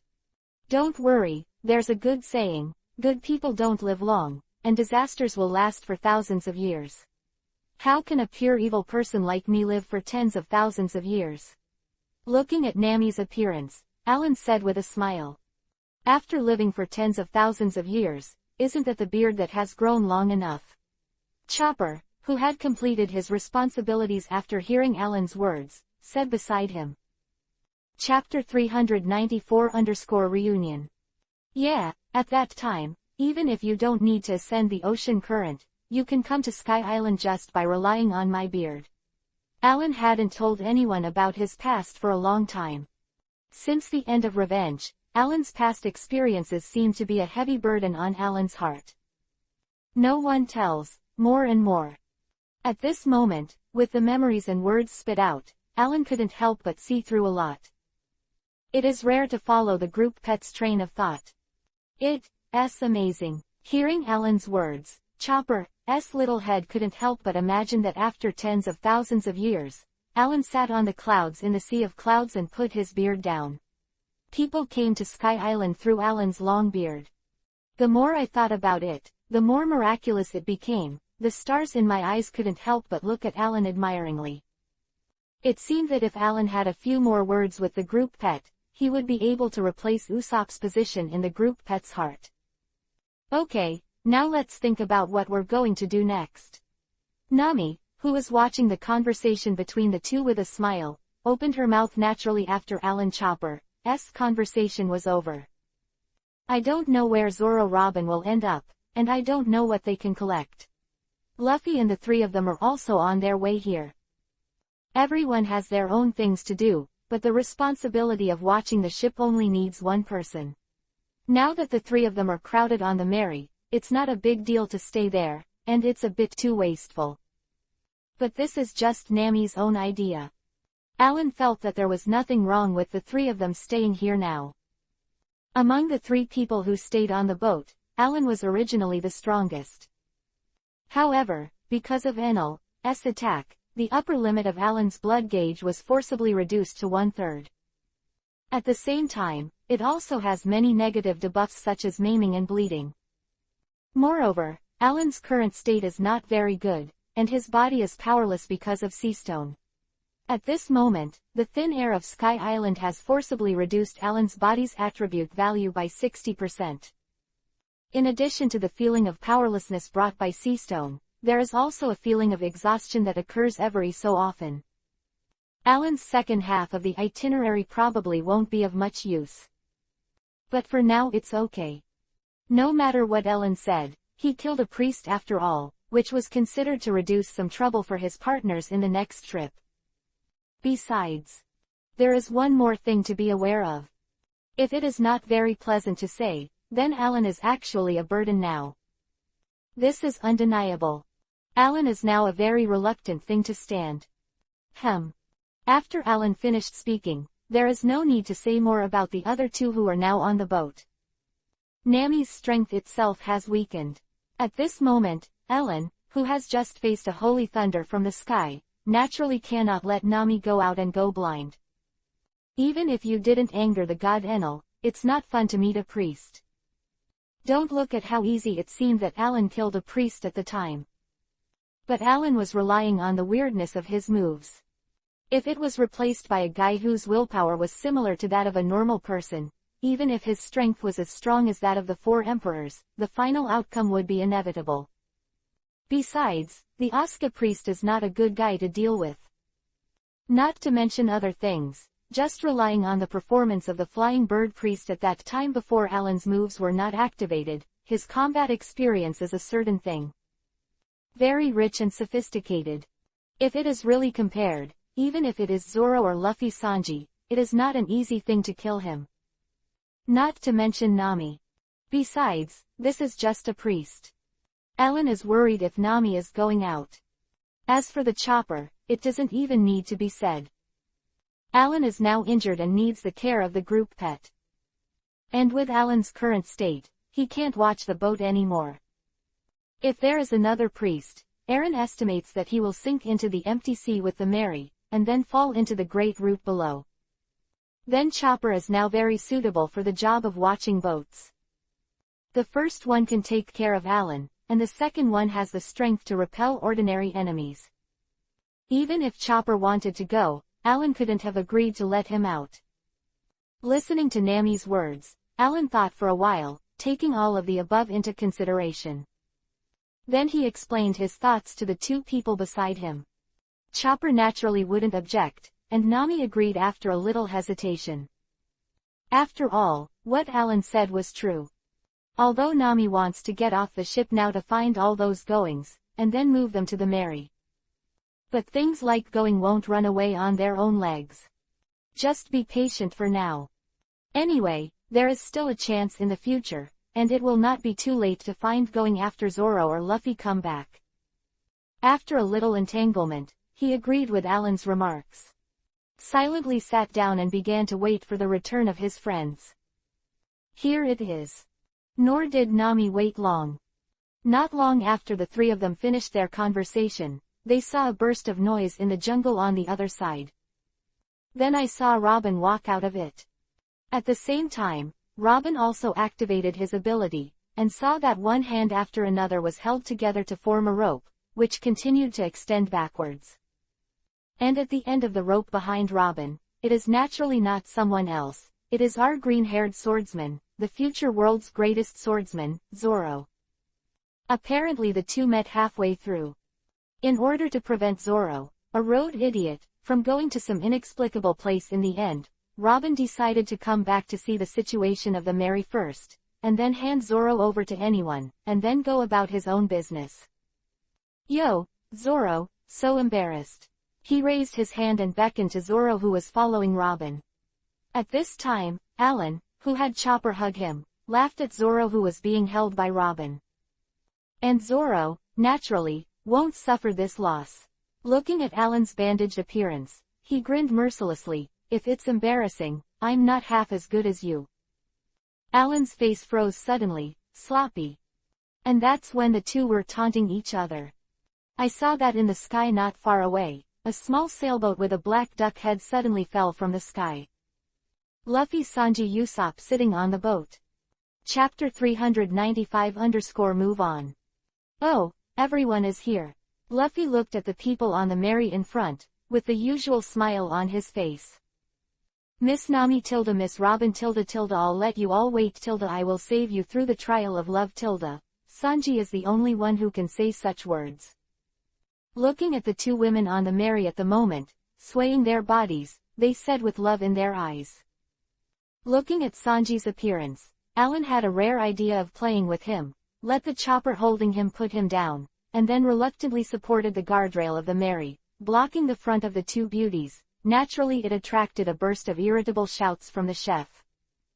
Usopp also waved his arms and said, "Don't be afraid, Captain Usopp is here." And so on. Looking at the trio who were waving happily on the black duck head boat, Nami was relieved, turned her head to look at Alan, and said helplessly, "It seems that they are very energetic, and they are finally relieved." Alan shrugged and didn't speak. After all, with an idiot like Luffy, how could there be no spirit? At this point, the Straw Hat Gang reunited again. The three of Luffy went back up the steps of the living altar, onto the Merry. Seeing Alan's body covered in bandages, the foolish captain blinked his big eyes, tilted his head and asked, "What happened?" As soon as he talked about this topic, Alan felt tired and sighed helplessly. "It's nothing, it's just being struck by lightning a few times." Then he raised his eyes and looked up and down the body of the trio. "It seems that you have also experienced a hard battle." Covered with dust and a little blood, Sanji and Usopp still had some bruises on their faces, looking a little embarrassed. Just like this, it was not a fight with someone. Could it be that he fell? "Yeah, I met a chubby guy." After hearing Ellen's question, the stupid captain scratched the back of his head and replied with a smile, "It's interesting tilde." Bulky. Alan didn't expect to get a normal answer from the stupid captain, and now he turned his attention to Sanji who was smoking a cigarette. As soon as Alan turned his gaze, Sanji nodded clearly and explained, "It's a priest, called Sadly or something." Sanji's explanation was very simple, but after hearing it into Alan's ears, it caused Alan to be surprised for a while. "Priest? You have also met a priest?" "Yeah, that's a very powerful guy, and he seems to have the same abilities as you." The cigarette curled up from the corner of his mouth, and Sanji nodded. "The same ability as me. Observation hockey, then it's really not easy for you to win." Alan replied casually, and then with some caution, he looked at the three of them, trying to find them on them. Some burnt marks. But unfortunately, it didn't. Alan felt a little strange. "Did you not get attacked by anything like thunder after you finished solving that priest?" "No," said the foolish captain with certainty. "Really?" Alan stroked his bare chin. The beard on the chin was originally short, but Enel's falling thunder directly turned most of the stubble into coke, dispersed in the air with the wind. Alan couldn't understand, why did the three fool captains have nothing to do after defeating the priest, and there was a thunderbolt on his side. Something is wrong. Ellen has some taste. Looking at Ellen's expression, Sanji on the side said, "Look at you, are those thunderbolts that just fell heading for you?" Although the three of Sanji were not too close to the Merry at the time, the thundering attack from Enel just now was too loud. It is estimated that people on the entire island have seen it now. Hearing Sanji's words, Alan gave the cook a white look and said awkwardly, "Don't continue discussing this topic, I don't want to say more. Everyone has taken action against the priest, why should I be struck by lightning, and you will have nothing to do?" Alan is upset about Enel. On the other hand, Alan has rarely seen other emotions other than calmness or a chuckle. Naturally, Nami could not let go of this opportunity. She spoke directly about how embarrassed she was when she saw Ellen just now. Naturally, the two of them laughed. Alan also cooperated with a look of embarrassment and anger. After a lot of talking and laughing, it's time to talk about business. Now that their group has converged, the next voyage has to be decided. Is it to leave Sky Island and continue thinking about the end of the Great Route, or how? I personally would recommend leaving here. After being stubbornly rejected by Chopper, Alan could only light a cigarette for comfort. Looking at the people in front of him, he said, "After all, my injuries are not very good now. If there is a fight, I may not be of much use," Alan explained. However, although Alan was the one who proposed to leave here, in fact, Alan himself didn't have much hope for the matter of leaving. The opening at this time is just to express his attitude. After all, aside from the opinions of others, the possible existence of going here is enough to make Nami reject Ellen's proposal. Not to mention Robin's discovery. If the group of them really leave here, Robin is probably going to say goodbye to them. The only thing that can interest Robin now is the historical text. For this, the current Robin doesn't mind saying goodbye to the Straw Hat Gang who get along well. Nami Robin didn't agree to leave, and Sanji naturally wouldn't obey Ellen's advice. There's Zoro and Luffy. Although Zoro itself has no reason to stay here. But Alan's injuries now require someone to pay the price. This is a crucial point. Although there are some words that are not directly spoken, they can even make fun of Alan's injuries. But there are some things that cannot be forgiven. This is something that the Straw Hats know well. Even if Alan himself doesn't care about it. After hearing Alan's proposal, the stupid captain didn't have any surprises. Directly rejected Alan's proposal. "I don't want to." A certain fool captain said willfully. Chapter 396-Intelligence. The stupid captain's answer did not exceed Alan's expectations. With a clear nod, Alan left the proposal of leaving behind. Instead, they began to discuss the topic of what to do if they didn't leave. In fact, there is no need to negotiate. Everyone has their own purpose and is very clear. Although there are many, there is no conflict, and there is no need to say the order. What Robin cares about, that is, the historical text, has never been told to everyone, and everyone doesn't know it at the moment. Alan's injury can't be solved by rushing over directly. Anyway, their group has plenty of time, and they can always meet other enemies when they walk around. Rumbling, in short, the only thing left on the spot is Nami's request to find going. The next voyage is set, and everyone is no longer too entangled. Probably packed up and ready to go. However, it was getting late at this time, and it was not a particularly wise thing to feel the darkness in the forest. The going thing is not too rushed. After all, I don't even know if these goings really exist. The story of the big liar Rolando is true, but whether going is true or not needs to be said. In addition, I was really tired today. Alan made a little suggestion and everyone agreed. Packed up some things, brought the tools needed to set up camp, and prepared to go to the shore to rest. After all, it is within the enemy's domain, and no one can guarantee that there will be any enemies. If it rests on the Mary, and there is an enemy coming in the middle of the night, the Mary, including the wounds, will have a few more scars. Bad for the boat. And if there is another enemy attack on the shore, it will be more convenient for everyone to fight. Not as intimidating as he was on the Mary in the first place. There is no need to say more here. After everyone packed up, they landed on the shore. After going ashore, Alan originally wanted to go to sleep and take a good rest to replenish his strength. But with an idiot like Luffy present, it was destined to be impossible for Alan to stop. After getting ashore, the idiot captain shouted that he was hungry and wanted to eat. Out of desperation, Zoro led Usopp to the deep forest to catch some big fish. In a ghost place like Sky Island, the only food you can eat is fish. After I came back, Sanji made a fire and barbecued meat. It was originally just Luffy's hunger, but it turned into a small potluck in the end. Everyone sat in a circle in twos and threes, and the campfire in the middle slowly burned the trees of Sky Island, bringing light and temperature. Although Alan wanted to say something to dissuade him, it was really stupid to make a fire in the enemy's abdomen to cook or something. But looking at the expressions on everyone's faces and Luffy, who was eating grilled fish, he still didn't open his mouth. Let this little party unfold. When the banquet was in progress, seeing that everyone except a certain stupid captain had almost eaten, Alan coughed lightly to attract everyone's attention.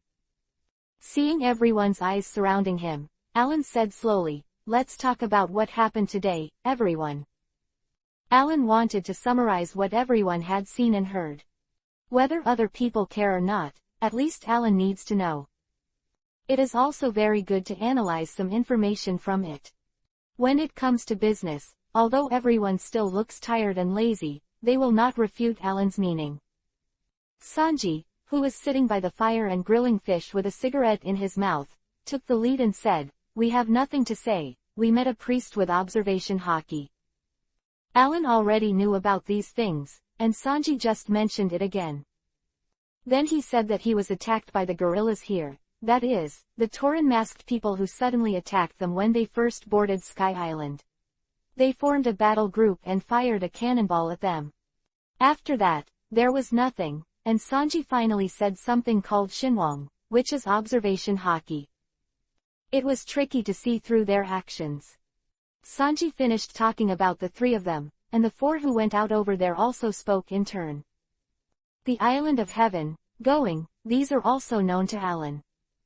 The main thing is what Zoro mentioned, there seems to be some kind of war in the forest outside the area of the living altar. The word used is war, not combat.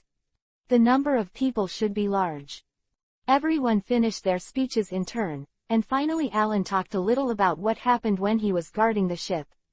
The gathering of information was considered complete.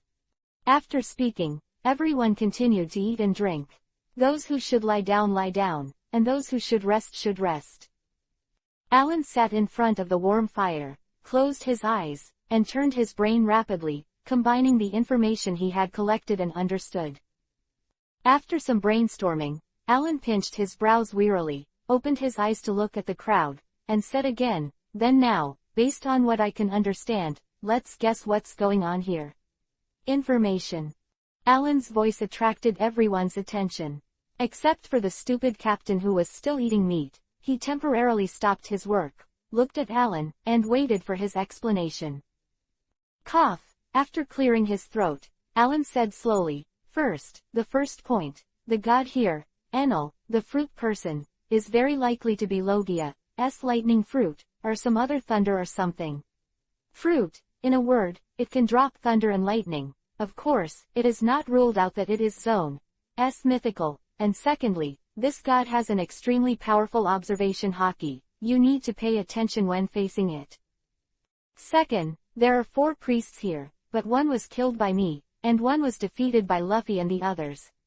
The strength is not surprising. Even Chopper can defeat him one-on-one if he is serious. Just because I have mastered observation haki and the attack method is too strange, I may suffer a big loss when facing it, and I need to pay attention." At this point, Alan paused, took a breath, and continued. "The third is the guys with the bull's head mask. There is nothing to say about their strength. The important thing is that they seem to have some hatred with the priests here. There is a war outside. The enemy of the enemy is a friend. Get in touch. The last point is observation haki. In order to prevent you from suffering a big loss when facing the enemy, here I can tell you how to deal with the enemy and master the enemy of observation haki." After the words stopped in his mouth, Alan's eyes fell on Sanji's body. "Sanji, you have faced an enemy with observation haki on the ship now. A normal person, let's talk about how you feel." Chapter 397_chat. Am I not a normal person? Usopp jumped aside. Alan casually appeased a few words and then passed. The reason why I asked Sanji was to ask Sanji to tell everyone the feeling of being confronted. Having an observation haki is not the same thing as facing an observation haki.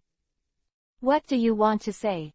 Hearing Ellen's words, Sanji lowered his head and pondered for a moment, as if all my actions were seen through by the enemy. Zoro's gaze fell on Sanji.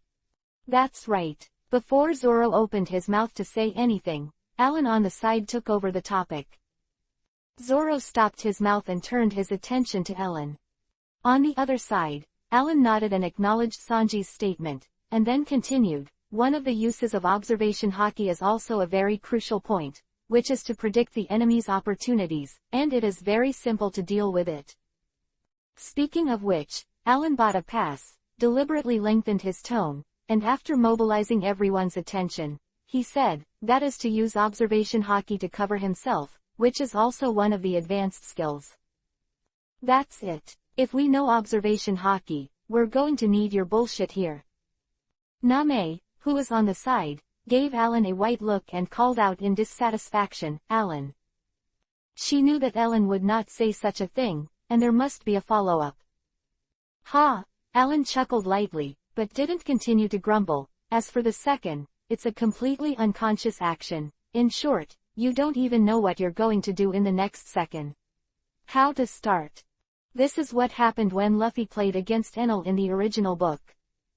Observation haki's preemptive opportunities are mainly due to the user's movement of various signal transmissions in the enemy's body. Where the speed of nerve transmission suddenly accelerates, where the muscle suddenly accumulates. In order to analyze and predict the enemy's next move, Alan is in this realm. But this is also considered an advanced technique. Just mastered observation haki for a while, they are usually only able to get ahead of the enemy through the flow of air and the tension of their muscles.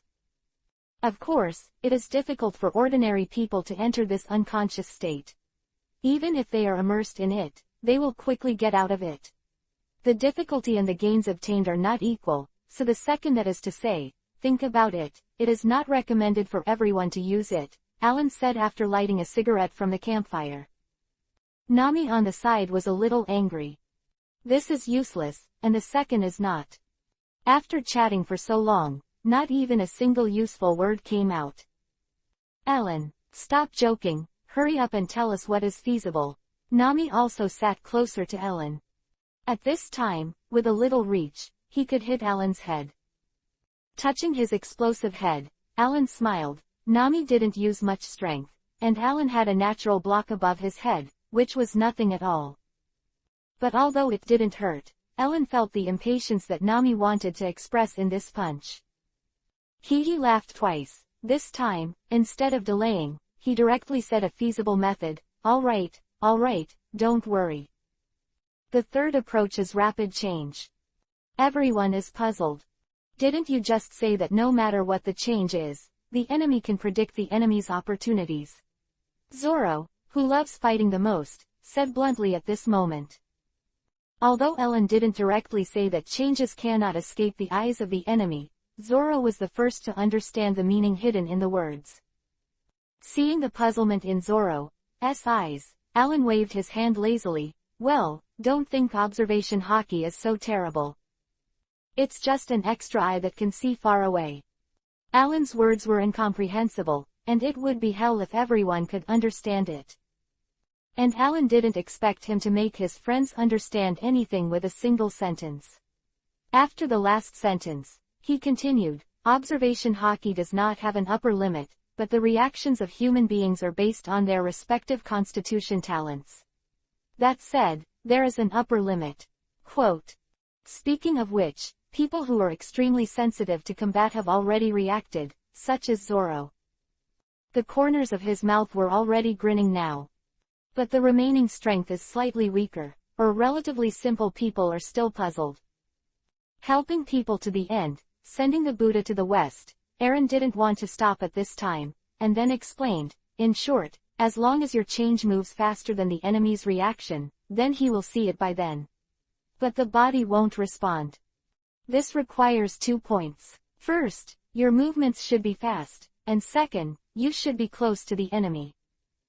After some explanation, everyone already understood 7088. Probably. But regardless of whether the rest of the people understood, Nami understood what Ellen meant. But that's what makes Nami feel elusive and unimaginable. Looking at Alan, he couldn't help frowning. The speed of changing moves needs to be faster than the enemy's reaction. How is this possible? Hearing this, Alan shrugged and snuffed out the cigarette butt in his hand. I know this is difficult, but there are only these 3 methods, and compared to the first 2, the third one can at least be achieved. Possible. Don't worry, I believe in you. Alan gave a thumbs up and slapped the crowd. You shouldn't have said this. Usopp complained as usual. After a casual rant, Usopp looked at Zoro and Sanji beside him. Is there any problem? Ah, don't worry, there is a way, I can do it, Zoro said with a joking smile, and then looked at Sanji beside him. I just don't know if a certain guy will hold him back. Who the hell are you talking about? Sanji, who was extremely sensitive to Zoro's sight, turned his head and shouted at Zoro tit for tat. Ha, who knows, curl your eyebrows, Zoro said, looking directly into Sanji's eyes. It's like putting you on the spotlight. Finally, he reluctantly added a curly eyebrow. Obviously looking for something. The two fought as usual. It's just that this time, Nami was not there to persuade him. Miss Navigator looked at Ellen with worry at the moment. Is there really no problem? Obviously, Nami wasn't very convinced about changing moves faster than the enemy's reaction. Alan didn't say anything. Just using the facts to tell Nami the feasibility of this matter. He quickly reached out and grabbed Nami's face. When Alan withdrew his hand again, he saw a small bug in his palm. Have you realized that I made a move? Alan asked. Nami shook her head silently. That's it, Tilda. Letting the bug in his hand fly away, Alan spread his hands and said. Solving Miss Navigator's problem, Ellen looked at Chopper. Hey Tilda, Chopper, Tilda, help me wrap it up, Tilda. The rash move just now made Alan's wound pop. The group pet naturally led the way and re-wrapped Alan. Chapter 398-Priest can jump. Not to mention what happened to the Straw Hats. Outside the living altar, there were only 2 remaining trial sites, with the sound of fire and the collapse of towering ancient trees. Announcing that a war is going on here. The force of the ox-masked people who suddenly attacked when the Straw Hat Gang just boarded the Sky Island, and the only 2 remaining priests of the 4 priests who belong to the god Enel. Although the guerrillas have a large number of forces, due to their uneven strength, although a scene with 1 enemy and many enemies has been created at this time, the advantage is firmly in the hands of the 2 priests. From time to time, a guerrilla member flew out with black smoke or blood across his chest. These are weak guys. The battlefield is a grinding disk of flesh and blood, and only if its own strength is hard enough can it guarantee to live to the end. However, although the guerrillas suffered casualties, the surviving guys seem to have been given an aura of fanaticism. He didn't care about the fall of his companions at all. One after another, they rushed towards the priest, launched an attack, and flew out backwards. The guerrilla members who were knocked away by the priest took a deep breath in the rubble and dust for a moment, when they thought that their injuries would not affect the battle. He quickly got up and launched a fearless charge against the priest again. It's also because of this desperate momentum. At this moment, although the guerrilla team's strength is not very good, it can also fight with the priests back and forth. On the priest's side, their own strength is strong, and all of them are 100 guys, in comparison. One of the priests also kept a large dog as a pet, which was fierce and aggressive. Such a large animal can exert far more advantages in this kind of battlefield than in one-on-one battles. At this time, the guerrilla members injured in the hands of this big dog even exceeded its owner. Let it find a flaw, as long as it flicks its claws, 3 or 5 people will fly out. But fortunately, animals are still animals, and coupled with the limitations of this dog's racial talent, it is still not as smart as humans.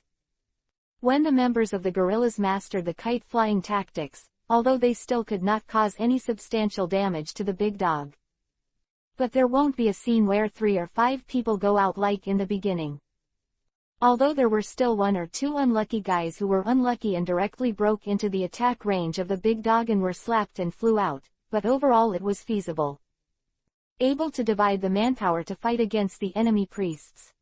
Speaking of the priest, although as a priest under the gods, his own strength can be guaranteed. But they still haven't been able to understand how to use the smallest force and the smallest movements to kill people like Alan.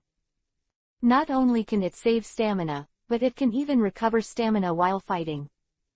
To be reasonable, if Alan is given a chance, then facing the ordinary human beings, even if there are 1,000 people, Alan can still have the strength to light a cigarette calmly after killing them all. But these priests can't. Although their movements are indeed very capable in the eyes of the guerrilla members. But if Alan was present at the moment, he would definitely scoff at them. There are too many redundant actions. To kill, either stab the heart, stab the brain, or hit the aorta. What are you doing with so much force when swinging the knife? The skin of these guerrilla members is also not like cowhide, and it takes a little strength to cut through. As long as it doesn't hit the nail on the head. If you have to hit the chest, it is not necessarily fatal, and it takes extra effort. The dodging action is not to mention. Obviously, these two priests have mastered observation hockey just like Ellen. But at this time, they rely more on their own eyes and experience. The enemy slashed over, obviously only need to shake the body slightly. It is not good to avoid the range of the knife light. You have to jump back to dodge. Waste of energy. The so-called dodge is to prevent the enemy's attack from hitting you. Relying on observation hockey, Alan was able to avoid knife light and bullets with the smallest margin. But the two priests, who also mastered observation hockey, believed their eyes. Waste of energy. It can only be said that the experience is different, and the realm is not enough. At this moment, although the advantage in the field is in the hands of the two priests, under the circumstances of the ups and downs, in the face of the crazy attacks of these guerrillas, these two priests will have a great possibility of lack of physical strength. The forces on the part of the guerrillas will ultimately have victory in their hands. However, in this world, sometimes a large number of people does not mean everything. The battlefield really changes because of one person's presence. Although the guerrillas' offensive is crazy, even many members are in a desperate posture. But they still have the existence of the commander. Not even a commander, a squad leader captured can make the crowd headless. The Iron Trial Priest, who has a survival rate of 0%, is also considered a smart person.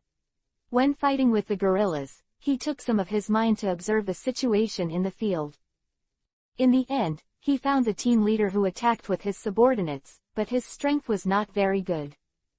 He quickly smashed several enemies who were against him to the ground, and after a few jumps and dodges, the Iron Priest quickly narrowed the distance between himself and the squad leader. With a ball at the top of his hand, it seemed to be a long knife with a long and enlarged large round salute. With a flash of light, the weapon in the captain's hand was knocked to the ground. The free hand stretched out like a gust of wind, and the slender neck of the team leader Bai Nen was caught between the light and the fire. A closer look reveals that this is a beauty with a logo. Blackie, someone next to him shouted loudly. It further confirmed the idea that the Iron Priest had caught the big fish. There was a sneer on his face. Looking at the woman in his hand, the Iron Priest would strangle her to death. This is somewhat unexpected. When faced with such a situation, a person with a normal mind would choose to be a hostage to threaten the enemy's retreat no matter what. But the priest did not seem to have such an idea. But if you think about it carefully, you can actually understand it. He is a priest, and the majesty of God is irresistible. As an apostle of God, he could die here in battle, but none of this group of rebellious fellows could be spared. At the very least, the enemy cannot retreat by means of threats and coercion. Otherwise, their priests seem to be on the weaker side. Chapter 399 with Robin. But what happened on the priest's side was naturally impossible for Alan to know. After eating, Nami pulled out a map that she and Canis and her daughter wanted to get there. Just wanted to follow everyone to plan the route and the grouping of people. Could hear Luffy yelling for a bonfire party. The fire suddenly lit up in the unfamiliar deep forest, and the sky above also floated smoke. Whether it was beasts or enemies, they could easily find their positions. This kind of thing is So stupid. However, Alan really doesn't have the strength to talk about these things with the stupid captain again. Anyway, Alan knew that he was a burden now. After a while, there is really no enemy that can be used. Without use, naturally there is no right to speak. Finally let it go. However, Robin followed the Straw Hat Gang and rambled a few words. Not quite her style. It attracted the attention of Ellen, who was resting in the corner. But it's a good thing. The bonfire banquet Luffy begged for was held as scheduled, and the enemy also arrived. The leader of this forest area, the White Wolf Pack. But the expected battle did not come as expected. The forest of this sky island. The bright gecko shines on this earth. And under this starry night, the dark and gloomy deep forest gradually became warmer because of the arrival of the Straw Hat Gang. People and animals of different races surrounded the bonfire, be it people or animals. At this moment they forgot each other's identities and danced weird dances with simple beats. Not as beautiful, not as gorgeous. Just announcing pleasure and joy. The bonfire in the middle was burning brightly, and the flames brought light on the cheerful faces. Sanji, who had stopped busy at this time, showed his cooking skills to these new friends again. Even if they didn't know what appreciation was, they couldn't tell the name of the dishes that Sanji made. But the emotions that food can bring are interlinked. The simplest expression on their faces is the greatest affirmation of Sanji. That's what it means to be a chef. Under the rendering of this atmosphere, even Aaron Robin couldn't help but burst into a smile. The danger is real and will not go away. But isn't this moment of joy at this moment also a beautiful experience born out of danger? Abandoning scruples and thinking, and letting people relax for a while in the gap between pressure and crisis is also the meaning of the party. Follow your own heart and let out a smile. The group of them has been a little tired recently. But fortunately, the stupid captain can always be keenly aware of the mood of his comrades. At this moment, he is clamoring for a banquet to relax. Alan disagreed at first. Too dangerous after all. But when the banquet was held, Alan was extremely obedient and relaxed. Here it is. The lively and cheerful atmosphere continued late into the night. The Straw Hat Gang and the wolves here fell asleep before the banquet was over. The moon changed from big to small, widening the distance from everyone, announcing that the night is deep. In the field, the wood that was fully burned to the very end gradually extinguished. Only a trace of the remaining ash continued to exert its residual heat. Keep the guys who are already asleep from getting cold. With a bowl of fish soup in his hand, Alan walked to Robin, who was looking at ashes in a dazed way. Anything on your mind? Still not sleeping? He sat down beside Robin, and Alan also looked at the embers in front of him and asked softly. Didn't the 2nd Division also not sleep? Without looking back, Robin maintained his posture and replied. It's a simple sentence, but the meaning it wants to express is nothing more than you haven't slept, come and ask me what I'm doing. Slight resistance and indifference. Well, don't be so indifferent. Looking back at Robin's profile, he was not impatient. Alan set his eyes on the people who were swaying, and then said, these guys are big-hearted. Is asleep, but I have to keep watch. Alan also explained a little why he didn't sleep. Seeing Alan giving an explanation, it wasn't a whim to talk to. Robin shifted his gaze from the bonfire to Alan.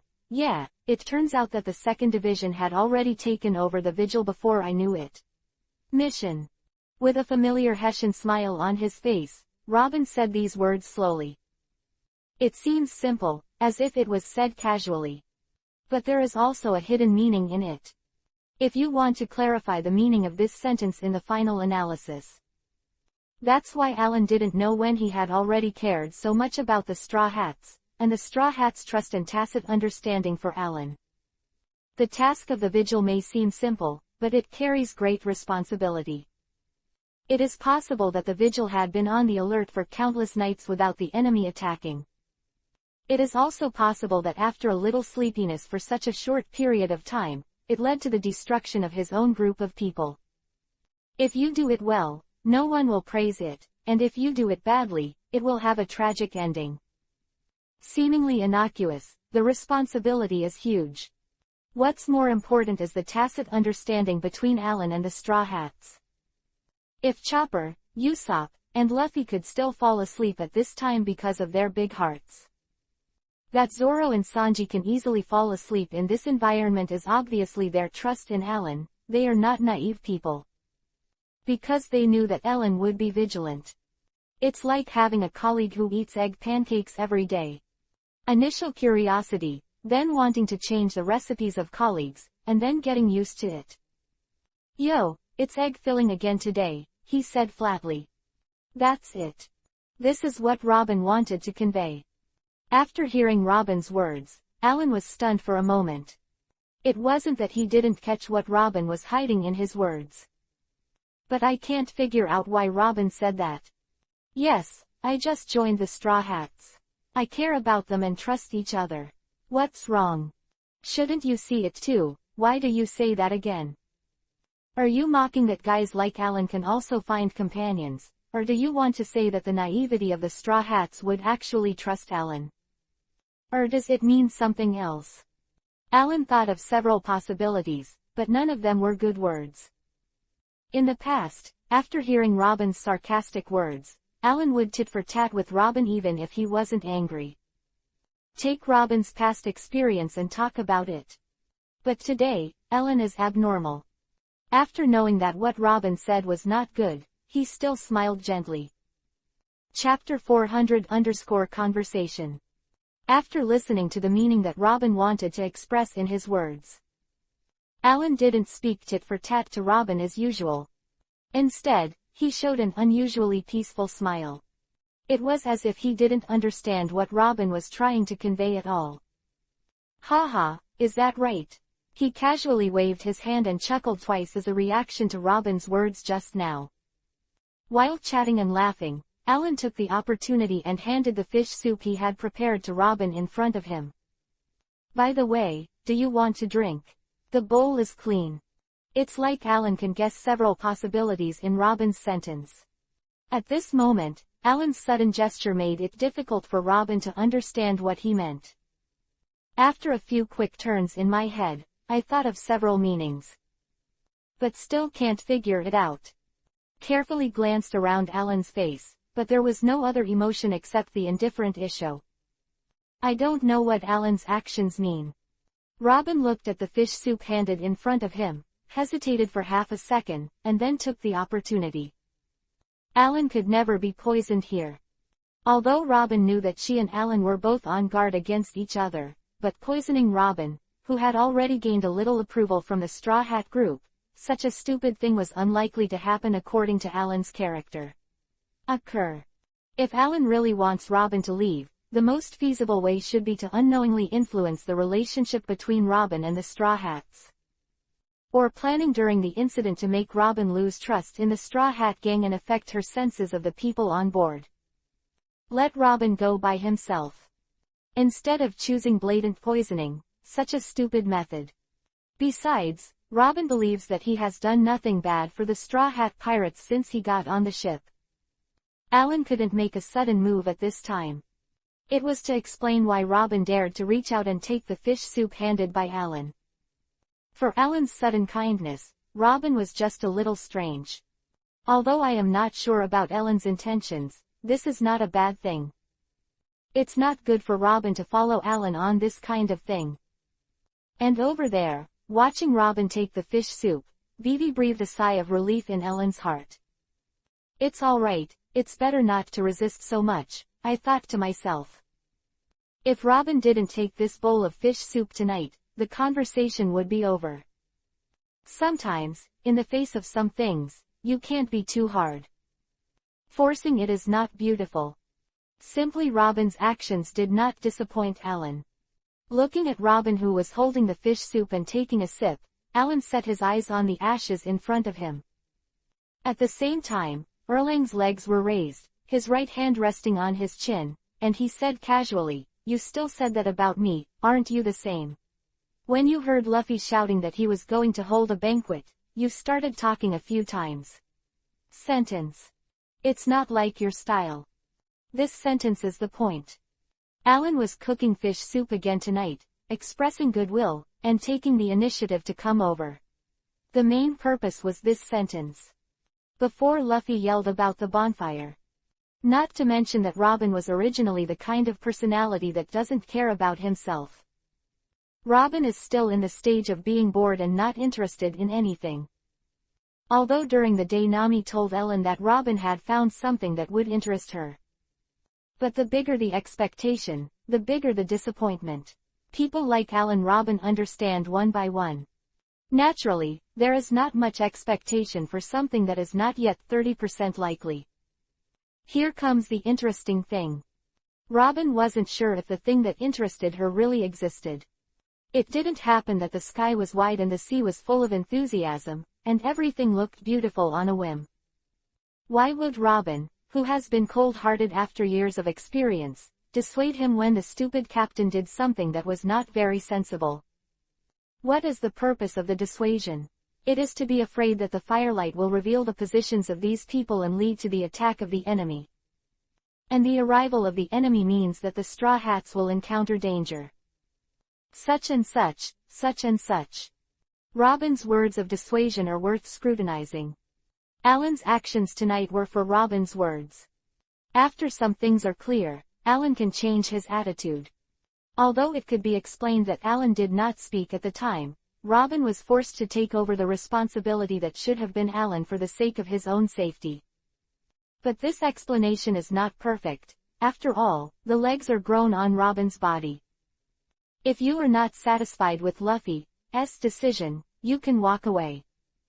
Even out of sympathy, it's not good for Robin to leave just because of a conflict of orders. But Robin doesn't have to say anything. If he loves it, he will come when the enemy comes. The big deal is that the Straw Hats will be destroyed in one group. If nothing else, Robin still has the ability to escape. Of course, it can also be said that Robin wants to use the power of the Straw Hat Pirates to find the location of the historical text. But if that's the case, there's no need for Robin to speak up. If you really want to use it, you shouldn't show a trace of sympathy and cheating, except for camouflage. Throw it away when you're done, pull it ruthlessly. What's more, the situation is not yet clear, and we need an early bird to attract all the dangers and eyes. If there is an enemy coming tonight, it just happens to be in line with the user's intention. At this point, Robin should not have spoken words of dissuasion to the stupid captain at that time. And the meaning that these words want to express is also worth letting Alan use his brain to try it out. That's why Ellen made this move tonight. After hearing Alan's seemingly casual remarks, Robin was holding the hand of the fish soup for a while, and then continued his actions without changing his face. Calm and calm. It seemed that he hadn't heard what Ellen said at all, and had no intention of saying anything at all. He actually wanted Tansai to pass by. I really want to put it off like this. Robin quickly drank a bowl of fish soup into his stomach. Miss Archaeologist handed the empty bowl in her hand to Alan, and said, "Then you can continue the vigil, I'll go to bed first." As if nothing had happened, he walked to Nami's side and lay down. The only one still sitting in the field was Alan, who was holding an empty bowl and looking at the embers of the bonfire. Tisk tisk tisk, it's really shy, Robin. The soft belly of his fingers gently rubbed the wooden bowl, where Robin's lips were stained, and Alan chuckled twice in his heart, thinking so.